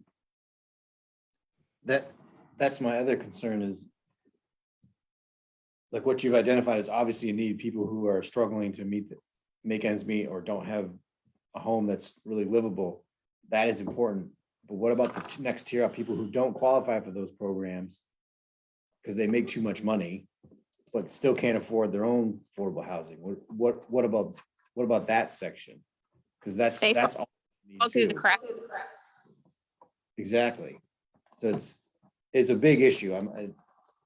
And it's important. I said, there's a lot more behind that first very needy group, which they're, they need help. I get that. We need to do something. Sorry, Eric, go ahead. Yeah, and part of the thought was these needy people that already have housing and substandard housing, if you could bring that up. Yeah. Then they wouldn't be competing for what we're trying to do with housing. Yeah. Then would hopefully reach the people that you're talking about and what we're thinking. I mean, we're not just thinking low income, we're just really looking at housing. Okay, good. Because that I was just the wanted to, thought that okay, we had there. So. okay. And Efficiency Maine, I think, pays 50% for upgrades for people who have more income, but 90% for lower income. Yep. This is all income, Oh, income based. Yeah. Yeah. So Okay. I think there are programs to help people of all incomes. But I mean, when we heard some of the stories last night, it was just mind-boggling. Yeah. Oh, Alan, that's, Ellen, the people that you've spoken to, have any of them recommended somebody that would be able to do the outreach that you're talking about? No, I think they in their own way, the fuel fund and the food pantry, they're doing what they can to help people, but I think we need some kind of overall person who knows about all these various programs. I mean, there's so many different programs. There's community block development and Penquist and LIHEAP and USDA and some, I mean, I talked to the head of the housing part for Penquist and he said, well, we have 2 contractors. That's all we have. And no one's come out to Vinalhaven and maybe we could come out and maybe we'd have to get more money from HUD to come to the island. And it was all, so many maybes that it didn't really sound that viable. Right. Whatever happened to that man, that AARP guy that we had? Remember, we had the meetings? Oh, you're talking about Keith McPherson? No. Remember when the housing committee, when we first were meeting a few years ago, and the man came out a couple of times? It's like an aging in place effort Yeah, that ARP has a model and you could become like a model community for aging in Oh, place. yeah, What- yeah, whatever happened to that whole thing? nothing. People just didn't seem interested. I mean, we couldn't get the community, we couldn't get the select board interested. It had to do with the downtown committee and making it I think it's called a livable community or something. And so I don't remember exactly, but I think you have to commit to certain things. I don't know, it just seemed like I came to a couple of meetings and then the meetings stopped, so I didn't. Well, they were trying to involve, I think, the medical center and other groups, and they just weren't interested. I think there were too many people who wanted to be in charge, and I think it just kind of blew up and then went away. Oh. Too many cooks in the kitchen. At one Yes. point, I had an aging in place committee, which could have been, the select board gave us half the money that we needed. We're gonna raise the other half for a part-time employee to go and help people and work with Right. people, but that also got subverted. How to get subverted? Well, we're in a public forum, so I would rather, I feel a little uncomfortable talking about it, but basically elder care and the medical center said it wasn't necessary, it wasn't needed. Between them and the churches, everybody was taken care of, but every assessment we've ever done, there've been 4 assessments in this community, and all of them say the same thing. That Okay. people need this help, they need the services, they need transportation, it's all the same thing, every single time. Can you roughly remember what the town's commitment was for that half? I remember I this. think It was a third, I believe, Oh. because you were modeling North Haven's amount. It was in the ballpark of 21 or 22,000, and we think asked you the gave town us for a 12. third, which was 7,500. Okay, if I that- remember that's- right. this I is thought the it was out- 1,200. I This thought is it was the half. outreach. This is the outreach, and I remember. Yeah, I think it was half. I think it was 12 or 14, and we were gonna raise the other half. I didn't realize, shame on me, I didn't realize it,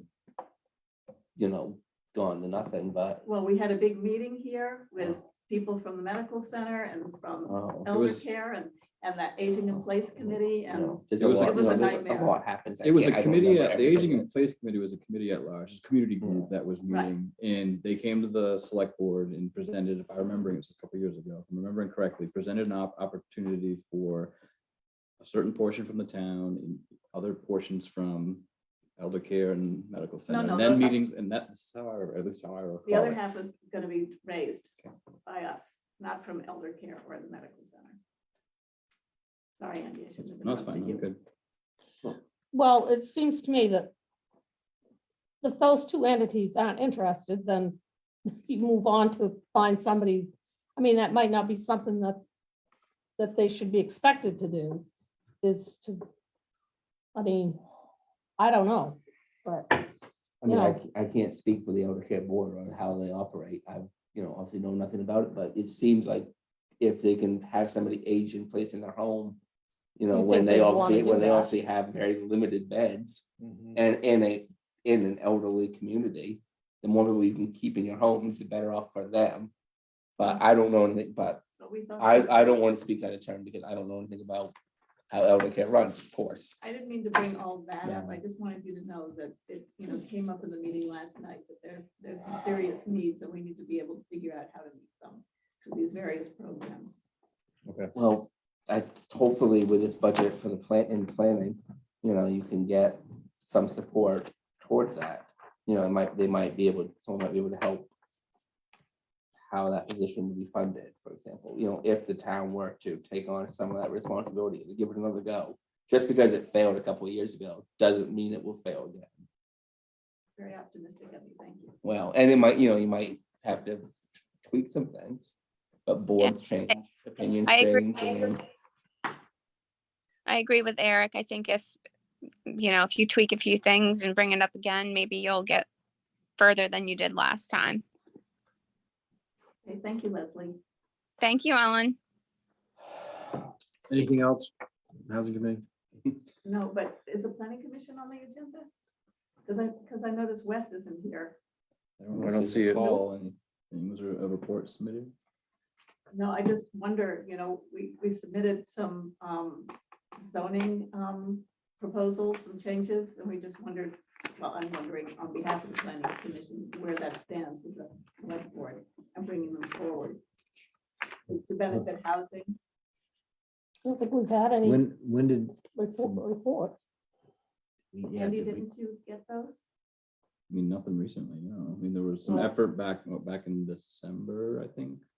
And Wes started coming and said that they'd be more regular participants in our meetings, but Yeah, I I haven't don't seen remember anything anything. since roughly then. There's been a couple meeting minutes that have been, I think you've sent.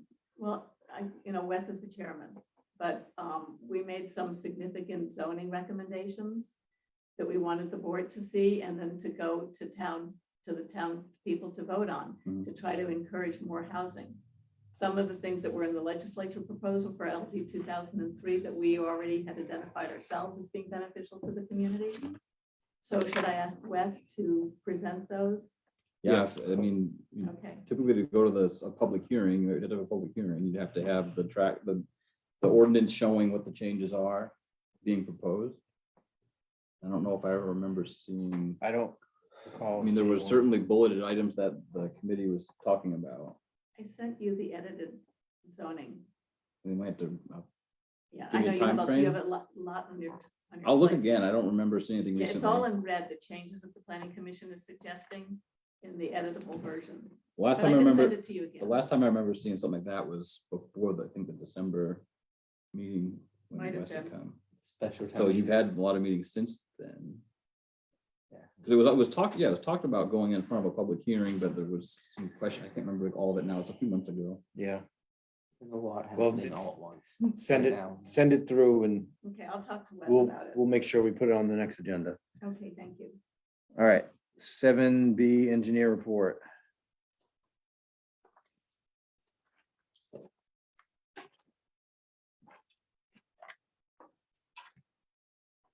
We have some transfer station plans. Say, do we have those? Because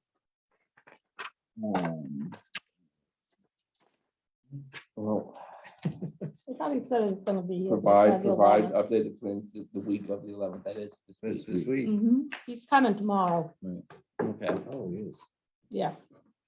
Good night, Ellen. Thank you. Bye, Ellen. Mhm. Well, Dated everything wrong today. Oh, well. Ellen, thank you for bringing that certificate in to show me. That's very nice. Wanted you to see it. Yeah, thanks. Thanks a lot. It means a lot.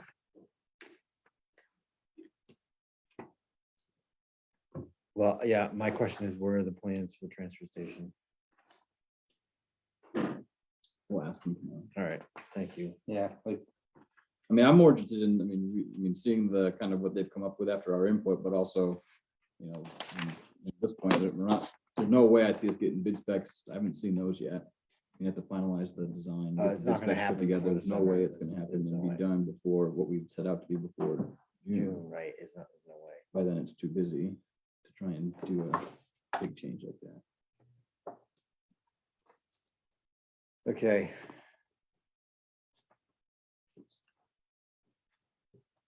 Does anyone have any other questions on the report? All right. Downtown project update.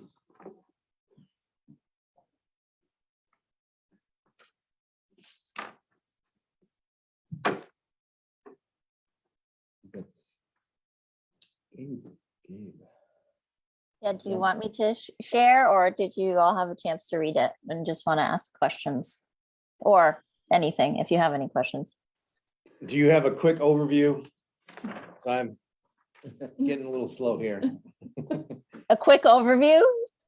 Just what- Yeah, give me the- where things are at. Yeah, so quick overview. Brent's coming tomorrow. We are getting close to having a final version of the water design to share with stakeholders. Our plan is to talk about sharing the wastewater design, the street design, and these are all drafts, right? Sort of, we're going to do some internal review of those tomorrow, and aiming for May to start having stakeholder review and public review of those documents. Grants are, I think we're just waiting on, as Andy mentioned, SHIP, and then one other state grant, the Community Action Grant, is should be announced this week. Those are the only two proposals that we have out. Yeah, and we have a couple of outstanding items in order to get our notice to proceed from NBRC, which is our $1 million grant that we're matching with $1 million. So I think, yeah, those are the key pieces, and we're trying to just keep moving everything forward with a post Labor Day start on the water. So Gabe, if those two grants are awarded to us, what will be the total amount that we'll have then? In grant funding? Yes, please. I am not looking at that right in front of me, Pam. I think it's around 5.5 million. Okay. But don't quote me on that. I can share that exact amount with you tomorrow when I see you. Okay, thanks. And we've appropriated all the matching funds necessary to meet. Correct. Not Well, necess- Right, yeah. for the grants we've submitted, I mean, we're covered on EDA's project. Northern Borders awarded us $1 million. We have up to a year from that award letter to find our matching 1 million. Okay. So part of that is to apply for the SHIP grant. So Okay. we submitted a letter of intent to apply. Yep. This 50 grand that we've asked for from the state for the help with the engineering, the climate edit solutions for the engineering work would be part of that. And then our 253 from our harbor reserve, Okay.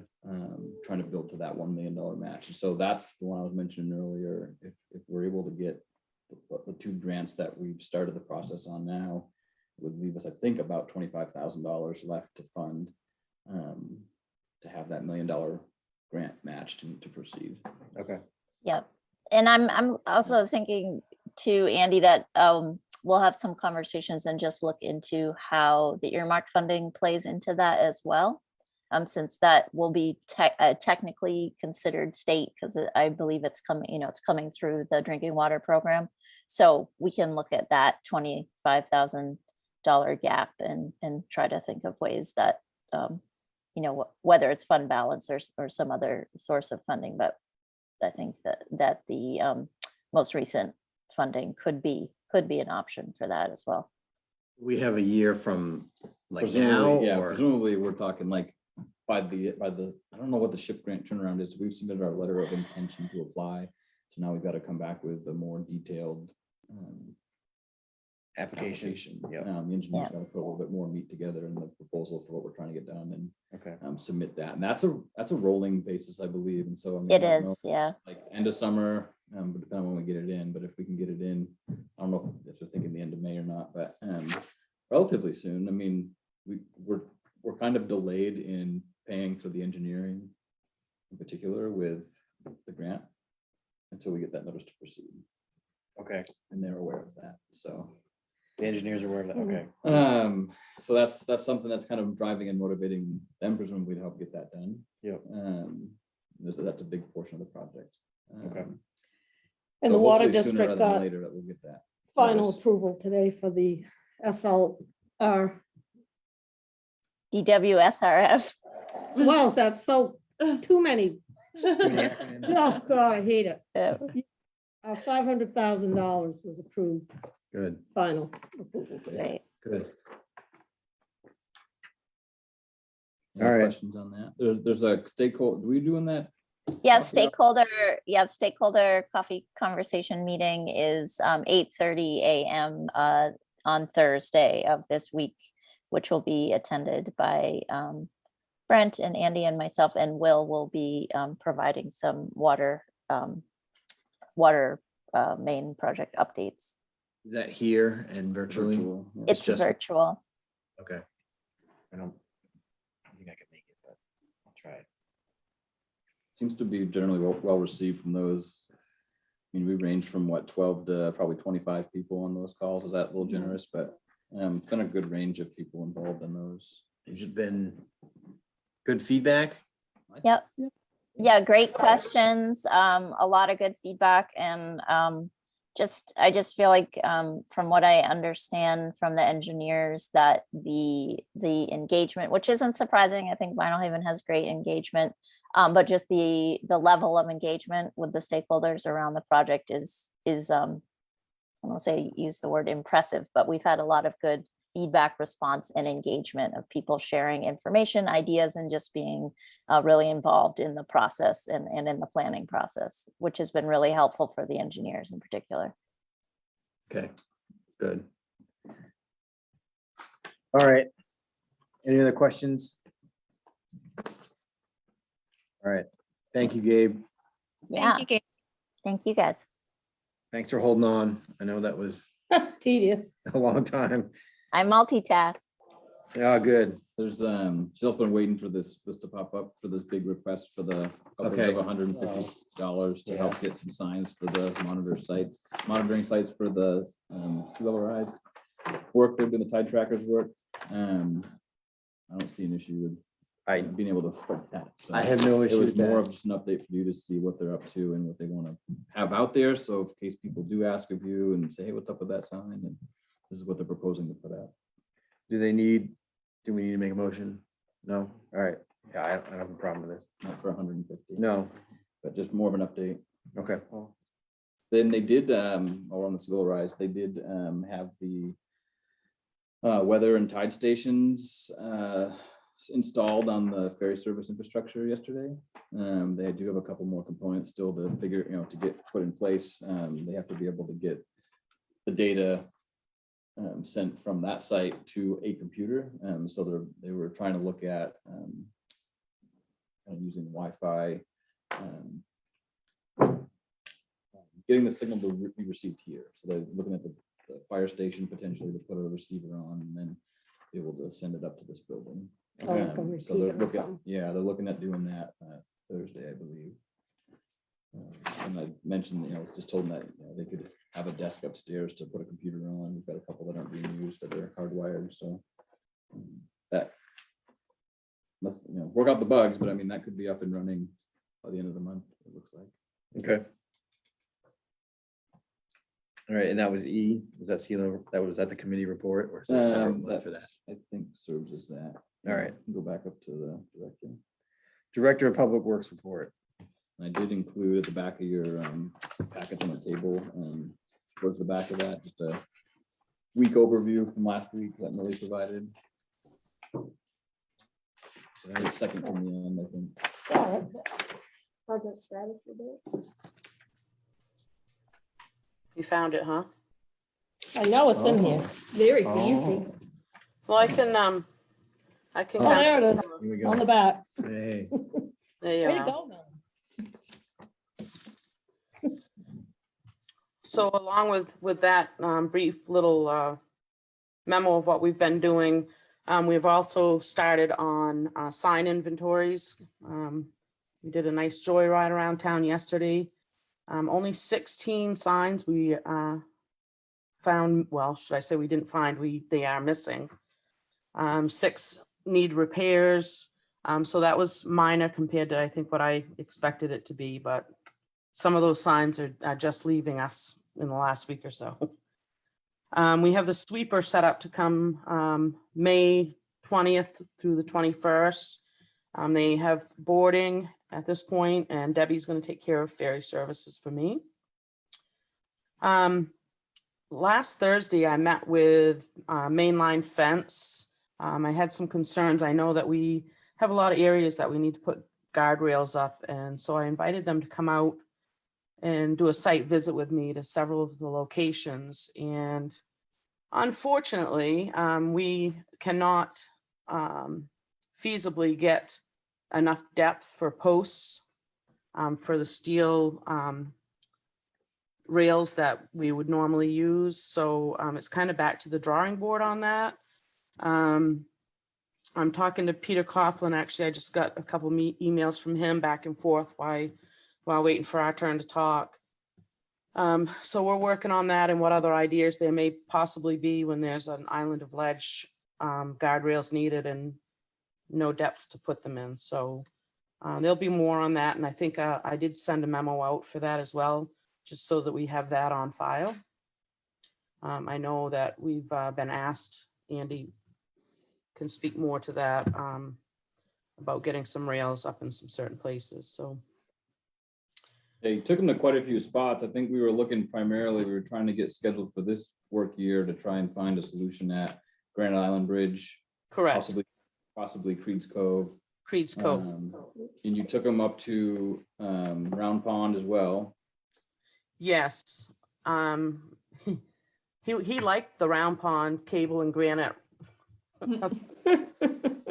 He doesn't understand why we can't do that everywhere because like I said, there's, we are going to be challenged with anything that we put down because we can only get on average, about 6 inches into the soil. So there were a few places that we hit a foot or 2 feet, but we really need 3 to 3.5 feet. So for anything behind it. So Millie, at Round Pond, what, like on either end, specifically on the end coming toward North Haven, where the cars have been going in there a couple of times, what was the thought on that? If we could put guardrail in, we would have to wrap that down around into the woods a bit. That's kind of stop, I guess you'd call it. You actually come right around instead of just having an end piece with the pad on the end. To come all the way around is probably the best way to do that in that location, as well as Creed's Cove and Granite Island Bridge. Looked at Caldwell's Neck Vinyl Cove too on the Caldwell's Neck side. And then we kind of run into the same issues there at the bridge. There's a significant run just above, just below Hopkins down to that first bridge. That also really requires guardrail. That should be okay. But again, that's not high on the list as far as the Granite Island Bridge in the Creed's Cove and, a few other smaller places. But I hope to have more over the next week or so on, what other towns are doing that can't. There's got to be other places that have a lot of ledge. So we'll hear more from that. Our crew has been focusing mainly on grading and ditching and replacing culverts. We're also working a maintenance plan in there.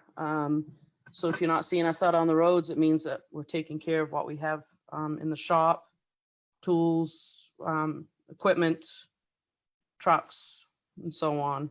I think that's a really huge thing for us to be doing, along with some safety training. So we've been working on that stuff on rainy days and wet days.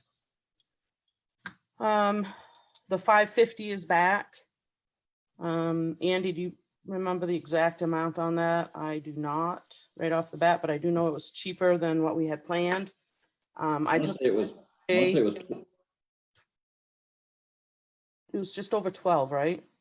I think it was 12,190, but it was under 13 anyways. And that included the frame repair, both front U joints were replaced. I think at least one new tire. Yep, a front tire. Does need rear tires too, but that's just wear and tear as well. So that's something we'll do later on. But I like I said, I drove it yesterday and it handles pretty good. It runs great. So I think that we've got a little bit more, hopefully a lot more time with that truck, but we'll see how that goes. Let's see, we've got subs working. We have Luke doing some ditching for us to help catch us up. And then we've got Jake Stanley possibly going to do some culvert replacement on the Island Road this week. He's been ill along with his whole family, so that's kind of been on the back burner, but we're getting there. So that's really it for me right at the moment, other than what you folks have. Any questions? For me. It's a pretty detailed report. Yes, thank you very much. You're welcome. Thanks, Millie. Sorry for the delay. No worries. Thank you. All right. 8, old business, seeing none, moving on. 9, new business. A, ambulance reserve request, heated AED box purchase. We've got, Pat's looking to buy 2 more boxes. We have one already at the thoroughfare. We want to put 2 more out, one on Caldwell Neck and the one down at Harbor Wharf. I want to move that one to Dogtown. There's already a couple downtown areas, so it's kind of duplicate, and they were concerned about having one out towards Dogtown, where there's a lot of trails and boating activity coming ashore. So Where would that go?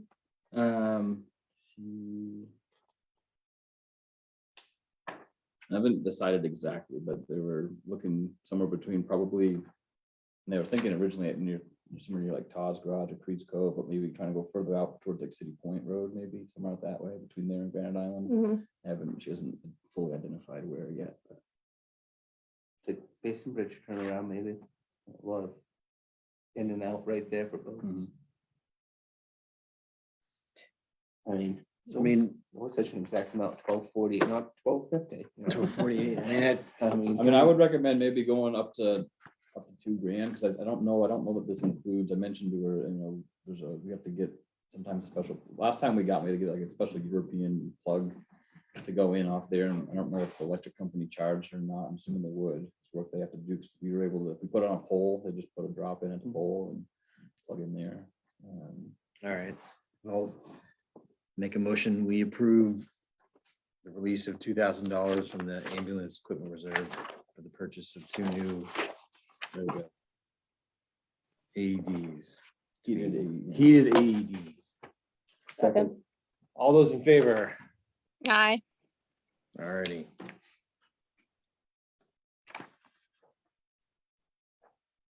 Nine B. 2021 town report, cover dedication and or memoriam. I have to use the bathroom, so continue.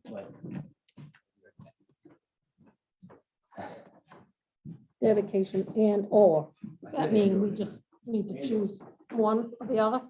I think you've done both. You've had a dedication Right. to one and a memoriam. So it's both. Yeah, I would say both. And the cover, And- well, I didn't know we ever Leave the chose, list for you for who. I don't have anything in here. never chose a cover. was Delhi in this current fiscal year? Everything's, yeah. I mean, Definitely. right off the bat, that really seems to, Dedicated. yeah, Oh, memoriam. yeah, I don't know whichever, but at any rate, that's sort of the one name, that really jumps off. Yeah, I'm trying to, she doesn't have the usually we do have a list. I list. thought there was a It came list. up a few weeks ago. I was hoping that just because it was probably 2 meetings ago that we had updated, just a fresh one. So we did present it, I think, two regular meetings ago. We had a few extra ones in there with budget stuff, but we can email it out to the Remember? board. Does that work? I don't want to see the list. You can email it to the board. You did? We can. Oh, you can, but you didn't. It was in a previous meeting that we had shared it. I think it was in an older packet somewhere. So There we was a can- list We can of- email it again, so it's fresh in your. What about the cover? I don't remember that we chose a cover. We've generally reached out and found a way to get it covered. Yeah, usually had a usually different- it's a surprise, like, oh, that's nice. Cover. Yeah. If there's anything that jumps out at you that you want to highlight or focus, we can at least go with that. If you want to leave it up to us in-house, we can do that too. I don't mind leaving the cover up to you folks, to personally myself. I mean, they're always very nice, Mhm. generally. I've never complained about the artwork on the town report in my life. I like it when the Usually bigger kids, when problem. the school kids do something. I Yeah, yeah. like Yeah, that. It's always when they nice when showcase kids can the have something nice. Yeah. the drawings. When does it have to be done? We usually, takes at least 3 weeks to get printed. You know, we need it, I think at least a week, at least 3 days before. If we can have it a couple weeks before town meeting, all the better. Right. We can make the digital version available almost as soon as it's, once it's been confirmed for the printer. But we were aiming for like the first week of May to send it off. Okay. We were aiming to have the audit the last week of April. I wonder if Heather White would be interested in doing something for the kids. That'd be kind of cool. And she put a collage, kind of a collage together a couple years ago. Yeah, um, I like The those. work they have. And I last year it was photographs, but just a thought. Okay. They're gonna email us the list, Donald, again, Okay, because I can't, Eric and I can't remember who they see in I the, thought I remembered it in a packet at one point, but I don't have it from last week. I don't- it was, yeah. Long time ago. I can't remember now. All right. Move on to And I- 9C, What packets, I really do. MDOT State Aid Road Routine Maintenance Agreement. We're still, we invoiced and are still waiting for 21. Haven't gotten 22 yet and following up on the 21 and where's 22. So they're proposing a 3-year agreement that would cover next year as well. I do gotta follow up with them. I don't recommend signing it yet. The 18,368 was the amount. Remember a few years ago, Phil had picked up on the rate and the number of miles we had out here for state aid roads. If you multiplied the rate they identified, it wasn't 1836, it was 21,000 something. They've kind of continued to carry that 1836 in the one part, but had the other rate available. So every year we usually say, oh, you got to adjust the rate. So I got to ask them if that first year in 2021 starts at the 21,000 and it goes up from there, or if they're trying to balance it out on an average between a 3-year period where they make up for it in the 3rd year. So I got to ask them about that. The other important part of there is to realize or to know what the scope of work includes for the state aid roads and what we're doing for them. So surface and shoulder work. There's some spots on here or terms in here where it talks about gravel roads. They don't have any gravel roads out here that are state aid. And then the roadside and drainage work. Of course, traffic services, like installing the signs. Quite a few of the signs along the state aid road sometimes go missing. So I don't know if that, I'm assuming that it might not cover the actual cost. When you throw in like the ferry cost of getting the work out here. I mean, they mentioned, just replacing the culvert and catch basins through this, anywhere. Usually runs, you're not counting crew time. Just material cost, you're probably talking $1,500. It was $1,500 per culvert at one point. Or catch basin rather, sorry. Culverts depend on how long they are and what you're getting into, but so I think that's something that we can kind of look at, trying to hone in on what the actual cost is on those particular state aid roads. So we have a program that can help us do that. Are we allowed to adjust this and send it back, or, sounds like we need a little more information. You first, can, I'm but- gonna propose that at least follow up and see if they can start 2021 with the amount that we actually signed and agreed to. Yeah. That's at 21, and if they want to go up from there. So that year 3 is upwards of 25 or 6, then I think that would be, Yeah, we should. at the definitely very do least, I that. don't think it should be less than, what we expected it to be for 21. Which is roughly 21,000. Yeah, I agree. Yeah, I think it should be more than this. I don't see how. Do all this. I know they don't have much road out here, but still, all of these things, Spend half of it on litter control. seriously. I mean, the sweeping alone on the roadside, I mean, when we bring them out, I mean, they're here for 2 days, and granted, they go on other side streets that aren't state aid roads. I mean, if we were to figure out how many miles they cover and how much of that was on state aid roads, I mean, you can cut into that. Cleaning out catch basins, I mean, there's about $80 or $100 per catch basin, I think is what they, somewhere in that range is what they pay, what they Yeah. charge. You know, certainly an easy one. So I think there's things that we need to, we can break out in that system we have to identify state aid roads and what we spend on them. Our labor costs, our contracted services. So going forward, I mean, it's nice that to think that a 3-year period would be nice, so it would give us another year to put that forward. Okay.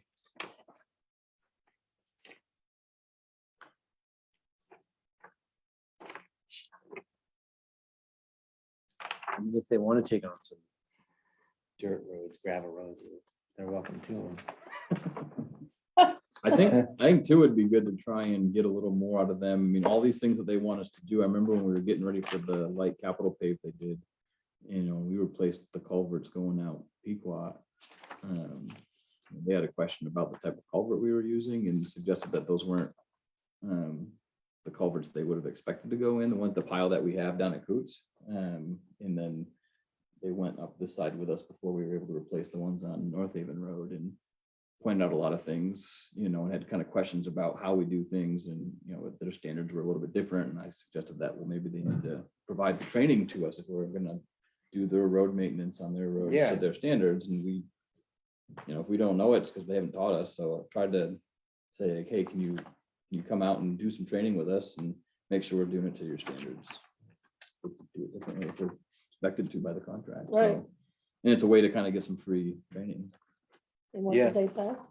They were generally open to it. They just need the, you know, time to do it. And then a place for them to stay. Yeah, so it's not that important. Right. That we weren't doing it to our standard. Because they didn't come out and, yeah. They don't Don't wanna come worry, out if it was that big of a problem, they would have. I mean, they did do the training when we did that light capital pave that they did, you know, they did do the training and kind of credited us on that project for providing the flaggers. And so that was nice. We had, you know, some of our crew actually go through the flagger training and not just like sit in the workshop course, you know, on the computer kind of thing. So utilizing their experience and their training support, I think, is something that we can try and look to do a little more of. Any other things that would jump out on that you want to ask about or have questions on? I'm more, yeah, the training I think is a good question. Because yeah, if they want us to do all these things, training on how they would do it would be nice. And the cost, I seriously doubt all these things, even for their only 5.74 miles, isn't gonna cost that little per year. Okay.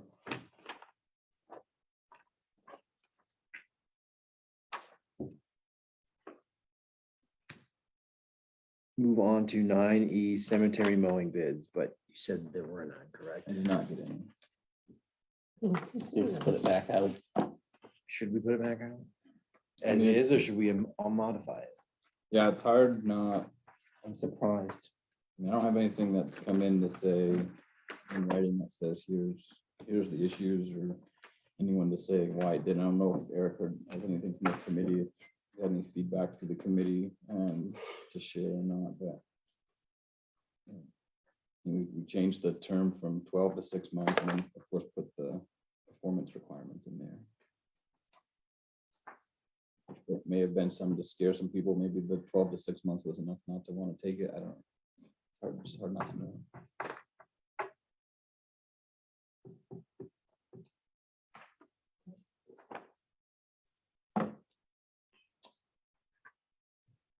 It's an opportunity for someone to name the price for the, you know, for what we're asking. That's what I mean, like, We can try and yeah. just re-advertise and just try and get it, you know. the nice more to just get aggressive some about it. response, be like, no, because of this, or if you made it 12 months, then we'll take it, or, but yeah, we might as well re-advertise, right? Because we've got to have someone do the mowing. And I don't know, can't think of anything we necessarily want to change it. No, I think the Contract. requirements are updated because we felt they were necessary, so I don't see why we wouldn't take them out now. If the term is not what people want, then they need to say that, and we can adjust the term. Eric? Didn't David tell you verbally what he? He called. I don't have anything in writing from anyone. I mean, I had a conversation with him. I don't know how appropriate it is to share what one contractor had called Seb. I mean, people don't mind. I can just do anything in writing. I was hoping he'd at least say something in writing to us to look at. No, I mean, But I mean, there if you have a communication, then. I mean, there was concern about the performance requirements and the 6-month term from his perspective. I mean, that's his and someone who's been doing it. So I mean, presumably there was other people that would also be interested, and we didn't hear from anyone else that I know of.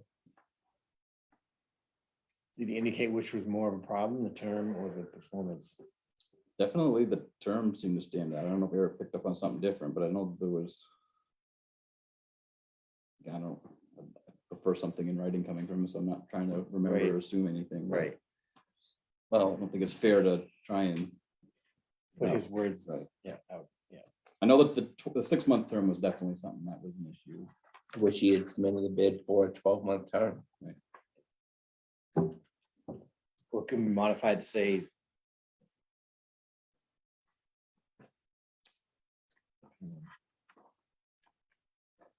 Six or 12 month, I guess doesn't really matter to us, right? We need someone to bid and Right. preferably fill the contract, fulfill the contract. Not getting a piss and match, but at one point, he was agreeable to the things we had added from the cemetery committee. You know, those terms. How different were they from what we had put in the agreement? I mean, you added the requirements about, keeping a log. Right. But I mean, things had kind of deteriorated before that. I mean, he had wanted a conversation sooner than what had happened about the contract, so. I mean, we meet every 2 weeks. I mean. No, but I mean, trying to talk to Andy about it, as I said. in But the Andy's past. not, we ultimately decide he should come to the board, Yeah, right, the board hires him. right? It's, it's Andy's job to make sure that the contract is being. Filled. Fulfilled, but this board that hired him, it's Andy's job to recommend to us, by the way, the contract is not, if that were to happen. So how would you like Well, I mean, contact with? I'd like David, Yeah. if David has concerns, I'd like him to come to a selectmen's meeting. Well, he can't in Georgia. I mean, I know that he has attended meetings virtually. I know because I've seen his comments on the Facebook feed. Usually a day after our meeting, I check comments on the town's Facebook page when we go live on, our live stream, just to see what people have to say. Then he needs to understand that it's not Andy he should be dealing with, that it should be The the board, chair or who. well, The board, but ultimately, maybe first contact, yeah, is to the chair, but ultimately, yeah, I mean, ask Andy for the link to the Zoom meeting and attend remotely. It's also important, I mean, that the board has decided to send out an RFP, and there's a contract term, and that there's a process, and they've identified an RFP process, and they decided to go out to bid, and so it seems premature if they want to go out to bid to have a conversation with a particular contractor. So the board decided to go out to bid. And Like I that's said, I'll the get a piss process. and match, but this leads up to before you even did that, with the several requests on behalf of the cemetery committee to reach out and talk to him. And but were those requests sent to the board? But I was Andy's not, talking to Andy Andy's, from the cemetery committee to him. but Right, Andy's so not this the is board. perhaps also worth bringing up. I mean, you have a contractor who fulfills the RFP, who is appointed to the cemetery committee. So he's certainly part of the cemetery committee conversations. And if there's an issue with the ongoing contract terms and the performance, we could certainly talk about it. If it's about next year's contract, then needs to, in my mind, needs to stay in the purview of the process the board outlines for how we're going to solicit bids. Well, then it needs to be clear what the chain of command, I guess, is. or- But if or I the had known I had process. to talk to you guys and not go through Andy, I thought the proper channel was to talked to Andy and said, have you talked to David, talked about him this year coming up, he has concerns,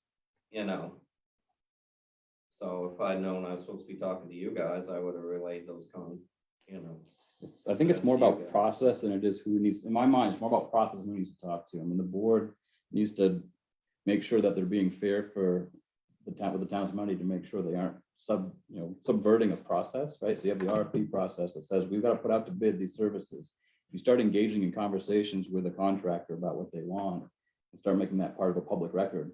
It's not part of a fair, open bid process. So they need to be mindful of that. So are they talking to the committee? Are they talking to a committee member who happens to have, just need to be mindful of how the process wants to play out. You can disagree with it, but that's just how I see that this RFP work happens. If they want to be an employee, we can go a different route. If you want to start the RFP process sooner in the year, we can do that. We usually have waited till end of April into May. That is cutting it a little close if something isn't fulfilled. Right, which is where the situation we're in now, so lesson learned, we'll start it earlier next year, or. So Well, only hope we're not in this situation because of hurt feelings, so like, people need to. yeah, no, we don't want, But, well, no, it's also just, we're all grown ups. If you have something to say, attend the meeting, like. Everyone must know by now that the Board of Selectmen is the town manager's boss, and if for some reason they have a problem with the town manager, they should come address the Board of Selectmen about that, either personally or in a public place like this. Mhm. And I'm not giving you a tongue, No, but absolutely. that's like, that is Yeah. how this government is, that's how the charter works here. so do you want Eric to talk to him again? Oh. Eric, do you want Eric to talk to him and recommend that you attend the meeting? It'd be nice to get it resolved soon. But yeah, and it probably is worth clarifying. Do you want to hear from the current contractor to understand concerns he has about generally the maintenance and the contract he currently has, or do you, just again, So how about be this? mindful of We, what's next. the bid has been put out, no one responded. Right. We will Right. not put it. We will now hear from the current contractor about his concerns. Mhm. And go from there. How about that? Yes, That- that's what, Does that work? Yeah, whatever, Works. we'll move this Makes along, sense, that and makes sense. That doesn't subvert the process, No. allows him to say, voice his concerns, and we can go from there. And he'll Sounds- talk directly to us. Yeah. All right. Fair enough.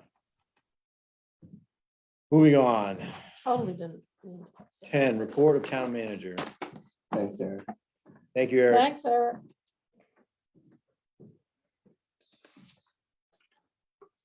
We did get a email from GMRI. They're looking to submit already today, congressional directed spending request to help fund part of their climate center, which is, they want to expand climate financing solutions. And the proposal generally would to launch capacity for climate financing services more broadly. The services would provide personalized support to municipalities. So for Vinalhaven, that would mean that we'd be able to match make between currently identified climate action priorities and financing opportunities and support navigating that process. This was from the contact at GMRI. So they were looking to see if Vinalhaven, in the work that we've partnered with them on in the past, would want to issue a letter of support for that application they were submitting. Didn't want to assume that you would, but just brought it. They said that she could take it tomorrow and submit it tomorrow. What's GMRI again? Gulf of Maine Research Institute. That's Okay. one of those I acronyms. can't remember all that. Acronyms for everything. I know, it's awful. They've done a fair amount of work in partnering with the Sea Level Rise Committee in the last few years, and they usually come out once a summer and do a talk out here. Mhm. I I don't see why we wouldn't provide a letter. of Good. I have no. support. Yeah. I just didn't want to speak for the board without the board knowing. No, the thank town you. of Vinalhaven issued. Yeah. that. No, thank you for bringing it to our Yeah. attention, but yeah, I don't have an issue. Pam, you have an issue with it? No. Leslie, do you have an issue with it? I do not. Sorry, I'm coughing. No, that's okay. All right, I'll get that out to them tomorrow. thank you. No substantial updates on the law court appeal for the Hurricane Island tax case. We did have a quick, Wes and I had a quick talk with the attorney just to understand, how we might need to proceed for the new tax year that we're now in, the new assessment year. Right. That started as of April 1st, what was on properties then. So, we don't commit until end of August, early September, but just to understand, learn what we should be doing going forward into the new tax year. I think we should just tax the entire trust and go from there. But I'm not a lawyer, so what I say doesn't matter. I love picking one sense. What we want and what we get's probably. Exactly. Really provided the in-depth update on the public works, so I won't go into any of those. Following up, we did have a candidate come out for the ambulance director's position. Went, I think as well as it could. They were here for, him and his fiance were here for 4 days. Had a little delay getting here on Saturday. It ended up being Sunday morning instead of Saturday with flight departure issues in south. So it was an experience for them to get here. I think they were supposed to be on Vinalhaven by noon and they didn't get to Rockland until 7:15. Now they know what it's like to get to Vinalhaven. So once they got here, I think it went pretty well. And so we've, Mark and Pat and I were talking with them and just kind of put out a kind of a conditional offer and just mentioned this is something that the board has to approve, but wanted to get a sense from the candidate if they were willing and interested, and then they know that the board has to approve this. We'll come back to the board with our recommendation if that was something that they would agree to. So, and the board has the hiring of that. I mean, obviously we'll wait and see what the candidate says and what the terms are and all that, but if Andy, Mark and Pat are comfortable, I don't see why we wouldn't move forward if they accept. So hopefully we will hear by the end of the week. Hopefully it'll be good. Yeah, certainly by next meeting, you'll know. Yes. The other. Yes.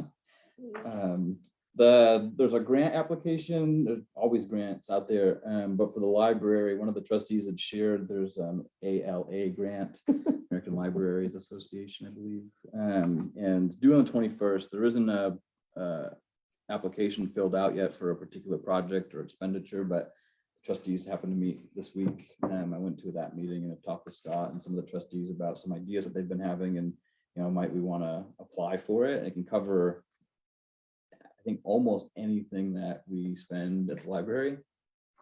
Typically, you're going to want to try and get a grant to expand something or provide a quick money to be able to build out a certain collection, or like maybe a kids area or a young adult section. And so I don't know if you want to kind of give the trustees the ability and kind of a green light to apply if they so desire, or the staff to apply if they so desire on your behalf.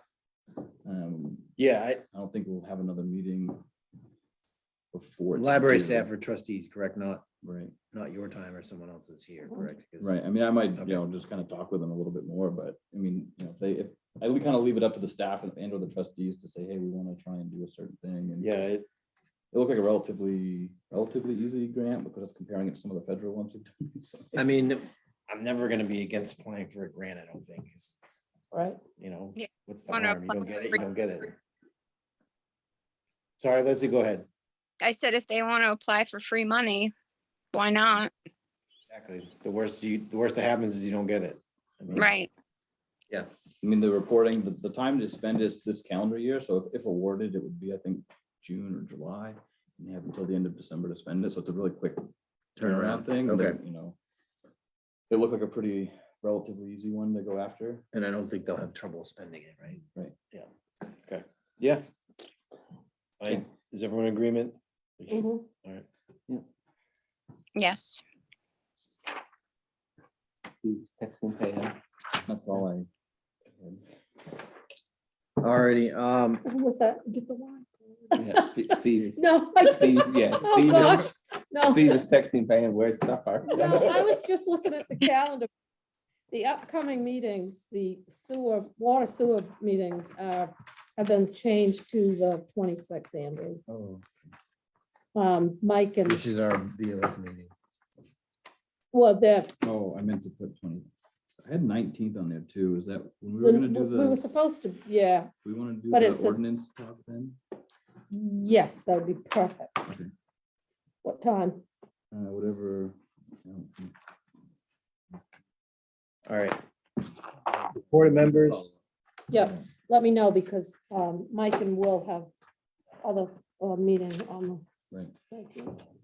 I have a list here. you got a list? No. Okay. I have something, I do, where the heck is my Okay. notes? I just had one thing.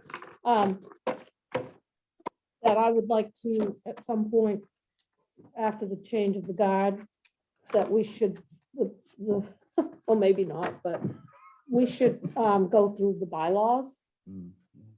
and update them Okay. I thought you were gonna propose a statue being built. for you. For you. We're gonna put it on the eagle. Yeah. Once you've served 3 consecutive terms, you must remain. Yeah, Oh, no. For all time. But anyway, yeah, I happened to come across that the other day and I was looking at them and there's just a couple of things. that- So in the new fiscal year, we should. I would think so, wouldn't Okay, you? no, that's. You should, yeah. Yeah. Yeah, it's been a while. I don't since we think, did well, I've those. never done The them. selectment bylaws? We've never gone. Oh, yeah, we there. have. It's been a few years. Well, yeah, that must be because I don't No, remember. you were here. I was not. And I think that's all I have.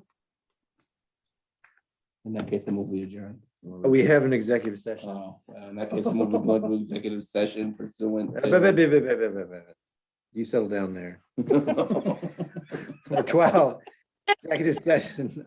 I move we go into executive session pursuant to MRSA, section 405, 6C, to discuss the acquisition of real property or economic development. I would second that. All those in favor? Aye. All righty. At 7:41. Holy smokes.